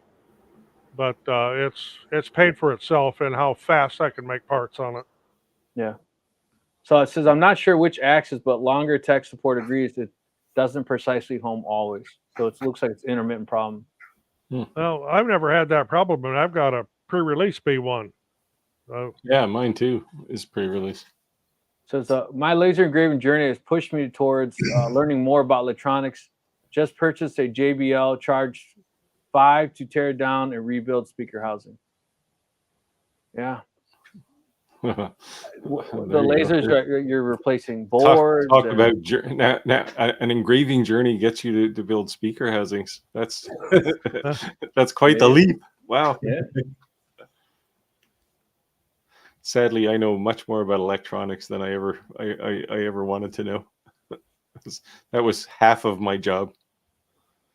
I have an X1C and P1P. I'm not sure what that is. You guys know what Okay, that is? the X1C is the X1 Carbon from Bamboo Labs. The P1P is a cheaper version of it. Doesn't have quite all the bells and whistles on it, or the full enclosure, although you can make one. Yeah. Creality's still trying to catch up to them. They're now they have the K2 with their equivalent of the multi-filament cartridge on top. I'm not sure who this person is. They keep commenting Nikki or Cardi. It's probably from your following, Steve. No, I think that's somebody who should be booted. Yeah. I don't think Put they're the user in timeout. a laser engraver. That might be somebody with their own OnlyFans channel. Yeah, it's entirely possible. Yeah. Yeah, I right-clicked it. It said put the person in timeout. She probably owns a woodpecker, though.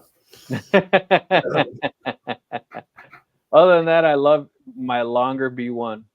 That's what she said. But we digress.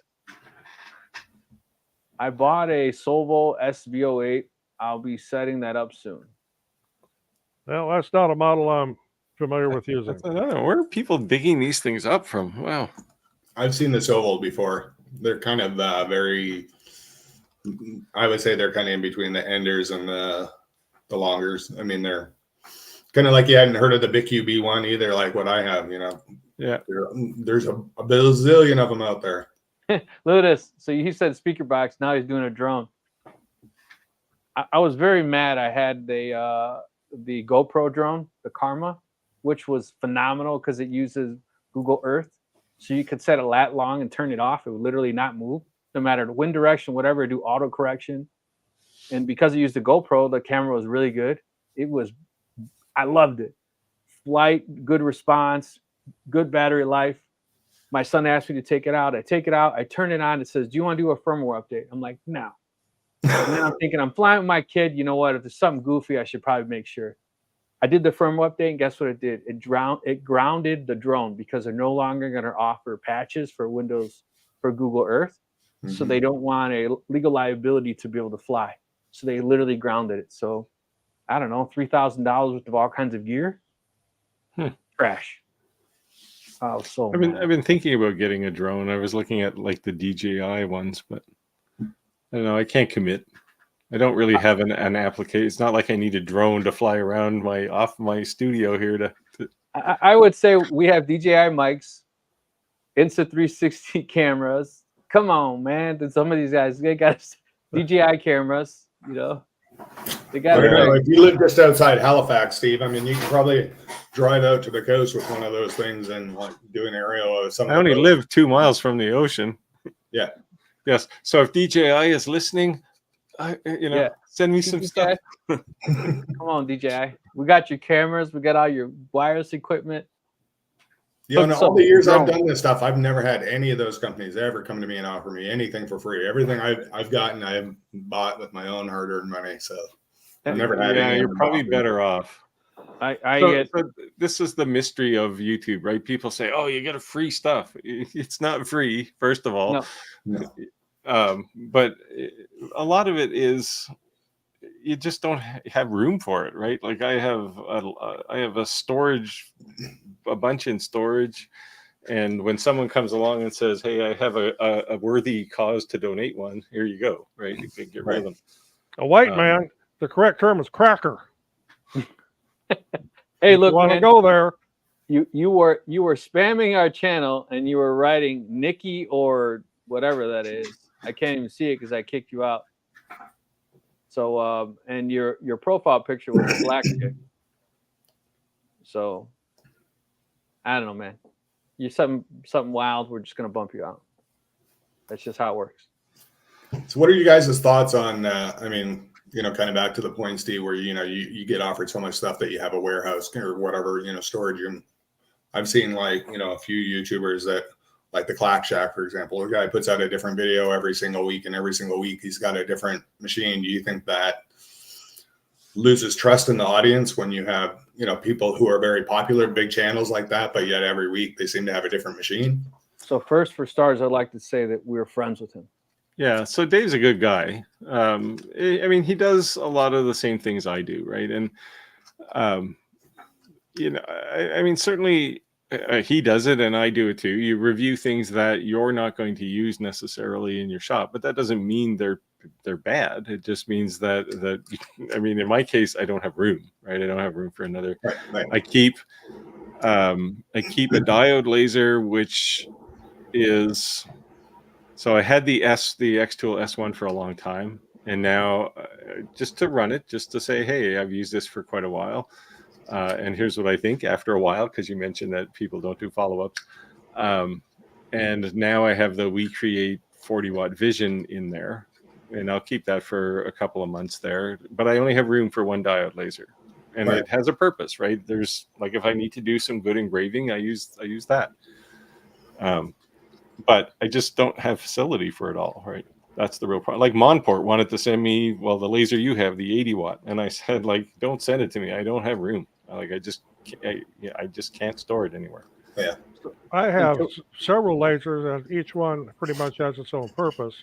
And with the exception of my X-Tool S1 and the WeCreate, they're basically portable. I move them around and put them down where I need to use them for whatever project. And I feature different lasers on different videos all the time. And none of those videos are sponsored. So I would say the lasers that I have, each one has a unique, I kind of set up to do a particular thing. And I think as a bigger, better laser comes in, it may move a laser out. Yeah.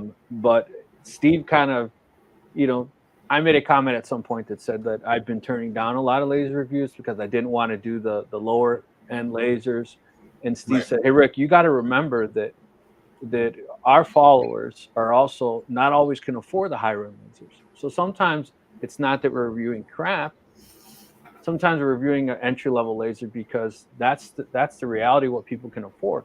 So you have to review not necessarily something that you or I would particularly use. You may review it and throw it away or give it away or like we're doing the raffles. It's not something we keep. And that's kind of why I was asking, and not to, So, not to bitch the Clack Shack guy. I think no. Like I said, puts out are great. I mean, he does really, really informative and educational videos. He's listening. He's feeding comments back here, just so you know. So be nice to Dave. No, I'm just saying, like, I live on the, I'm kind of on the fence, right? Because the whole point of being a YouTuber, I mean, for me anyways, is to one is to help people, right? To help educate people. Yeah. And to get a good following, like to get a return base of people that are going to follow you, they're going to talk about what you do. And, it's like, hey, this is, if you want to know, in my case, if you want to know how to do laser engraving on canvas, go to Willow Tree Woodworking. This guy's, he does all kinds of really cool stuff.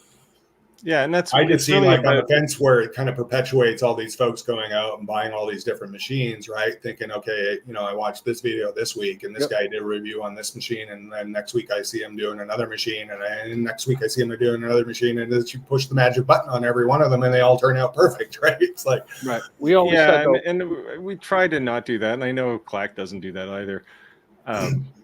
Like it's about trust, right? And it's not necessarily about, I'm going to use every laser that I've reviewed, right? Or CNC is a better example because I mean, I've got a $6,000 CNC. I'm not going to use a $200 CNC, but that doesn't mean it's a terrible machine. If you're getting started, that's the one you're going to buy, right? And so I can take the eye that I have for a high-end CNC and apply it to that. And say, here's the things that I'm going to nitpick about, right? Like accuracy is a big one, right? But that doesn't mean you're going to see it on my workbench, not as a tool I use because I have a business just like everybody else, right? So, I need to use the tools that I can get things done fast with. And but we a also lot of the low-end machines aren't about performance; they're just about getting people involved. We also made a promise to our subscribers that we would never sound like an infomercial. And the day we sound like an infomercial, they can complain. Yeah, and it bothers me when I do, and I mean I have, but not intentionally. But it really bothers me a lot when somebody says, "Hey, you recommended this laser, and I'm having a problem." Well, that's usually a good opportunity for me to go back to the company and say, "Here's a user," and I've introduced actual end users to companies saying, this person's unhappy, right? And I did this with WeCreate in the early days, because in the early days they did have some quality problems with their new units. And I said, here's a couple of people who are having problems. You got to fix this or you're going to be out of business. It's not me saying it's good or bad. It's users, right? And they're going to tell you whether it's good or bad by not buying your product if it's not good. So, it's an opportunity to connect people to companies too. So. Yeah, I did that. What's y'all's advice on YouTubers like me? I don't have a huge channel or huge following or anything, but for if I get to that point where I start to do some reviews, product reviews and stuff for companies, how do you kind of balance that, or what are your thoughts on what you choose to review or not review? Like, what's your kind of thought process behind that? Don't review anything you wouldn't personally buy. Yes. And never lie, because everything's going to have pros and cons. And there's nothing wrong with saying I don't like this, and this about it, as long as you say there's some goods, right? But then also, I never accept any type of equipment where they have to preview the video first. Oh, I won't either. Or if I have to sign a contract. Yeah, I don't do either one. No. Contracts. If you want me to say, hey, I'm going to give you this, but I want you to talk about these 5 key topics. I want you to do an unboxing. I want you to do one project, something like that. That's fine. But if you're telling me I have to say it's the #1 laser, no. Yeah. No. So I never do unboxings ever. Like, I think it's the dumbest thing ever. Anyone who's going to buy the thing is going to get that experience anyway, right? Right. And no one really cares what the cardboard box looks like. But I take, I try and do the best job I can to review something, and I give as honest an answer as I can, whether I would recommend it or not, and then I donate it or give it to. So, if you have a YouTube channel and you've got that kind of equipment, like, I don't even put any of that stuff on my books of my business. It goes in and out, right? And I found war people, or not war vets, but people who are in the military, who are veterans, who are now basically not working, but they're looking for a hobby to keep themselves busy. I give some to those clubs, particularly summer camp type clubs. There's one not too far from me, about an hour away, and they try and bring kids in for the summer for a week, a program, and they try to get them into that creative experience, right? Get their brains going on that creative path, and those are prime candidates for things like lasers. And Clark, I would say that we all have a method to our madness. What we choose to do, what we turn down, and I'm sure there's things you turn down as well as what you review. My personal take, or what my 2 cents would be to you, would be that if you're reviewing a lot of these different things because you're getting attention now, which is great, that means you're succeeding as a YouTuber, to just say that why you would buy that. If you're an entry level, this is a mediocre level, what stage in a laser would you place it? And I think if a manufacturer was upset that you would say, I think this is an entry level laser, it's $300. It's an entry level laser. If it's a $500 laser, $1,000 laser, then maybe people understand that, like Steve, like I said to Steve, I was turning down all these reviews. Steve kind of said, hey, Rick, maybe you shouldn't do that. Maybe you should take a variety, because you have to keep other people's open. So you're keeping more of an open option. Yeah. And I was kind of with the blinders on, saying, no, I'm steering my channel on this. And if I only review $15,000 and $8,000 lasers, then, I'm going to have a very small following. So I have to kind of have all across the board. So, so Steve, thank you for that input. Because I do have standards to some degree to try and drive the industry a bit too, right? Like, I flat out tell companies I won't review open frame lasers anymore. It's a rare exception if I do, because they're dangerous, right? Like, I love the fact that they finally decided to make a lot more enclosed lasers, and those are the lasers I think people should be buying. Now, they cost more, but how do you put a price on a pair of eyes, right? Like, that's the real challenge, right? So I do have limits on the kinds of things I review. I'm not doing any more light burn cameras. It's like, if you need a light burn camera, go buy one, right? It's but most enclosed lasers already have them built in. So Yeah, maker spaces are places that are always looking for donations. I mean, these places all run on a shoestring budget, right? And by the time they pay rent on a shop area, they don't have money to buy equipment. So they're good places to donate things. Yeah, I do. In my area, I do kind of like program. I wouldn't really say they're program, but educational days for high schoolers that want to get into woodworking. You know, I let them come into the shop and I show them the machines that I have and how they work and what they're used for, and show them examples of kind of woodworking I do. Sometimes, you know, they'll make a cutting board or something like that for their mom and laser engrave it and stuff. And for me, that's my way to get back to my community, right? It's like, I want to get people engaged. I think that's kind of the key thing that you hit on, Steve, was like, you want to get people engaged and doing things that are fun and creative. And so, I mean, that's really kind of how I got into the whole laser thing. I thought, you know, I didn't really get into it to make it a business. It wasn't like I needed to earn a big income from it or anything, but I found it to be fun. And then when people wanted to pay for those products, I was like, hey, that's kind of cool. You know, that's just extra money for me to pay for my daughter's college degree, because it ain't cheap in the States. Yeah, for sure. You know what, actually, guys, we're 6 minutes over our live. I think it bringing in time won't by fast. Actually, I didn't even realize it, but I think we're gonna do more of this inviting someone from our guests. It's good to get a different perspective, right? Before we jump, though, I want to bring up Clack's comment here again about the honest reviews. I mean, I think we all do the same thing. I won't sign contracts with anybody. No, absolutely not. So I have signed non-disclosure agreements, but that's very different than a contract, a review contract. That's just me not being able to tell anybody about something. But I mean, in any review, and I know Clack does it too, I try to say, here's 3 things I really think are great. Here's 3 things I think are terrible, or you know, definitely need some work, and people can judge from that, right? And you know, I'm not going to lie to people. It doesn't do me any good. And I have reminded vendors, and I'm sure Dave has done it too. You know, I don't work for that company. I work for viewers. And, you know, if they don't want me to talk about their product in a bad light, then don't give me a bad product. It's that simple. Right. Yeah. And I think at least all of us, and Dave, and I know Ventari was on earlier, you know, I think we're all kind of in the same mindset, right? It's just, it does no good to become the seller of things, right? I don't want to be a seller. Yeah. And shout out to the Clack Shack. Wasn't it? Yeah. Just kind of like, I was just kind of asking a general question, because he's the one that I, you know, and the reason I say that is because I probably watch every video that comes out when he puts one out. So. No, you know, why does he always have a different machine every single week? No, it was a fair comment. We had actually just recently kind of discussed this, so that's why it was kind of fresh to our minds as well. They need US more than we need them. Have you seen their channels? Yes. You go to a manufacturer channel, they have like 13 subscribers. Yeah, they're generally pretty bad. Yeah. And their videos are horrible. I told you, I don't want to say the name, but I probably turned down one of my biggest deals so far, and they're just because they're just a pain in the ass.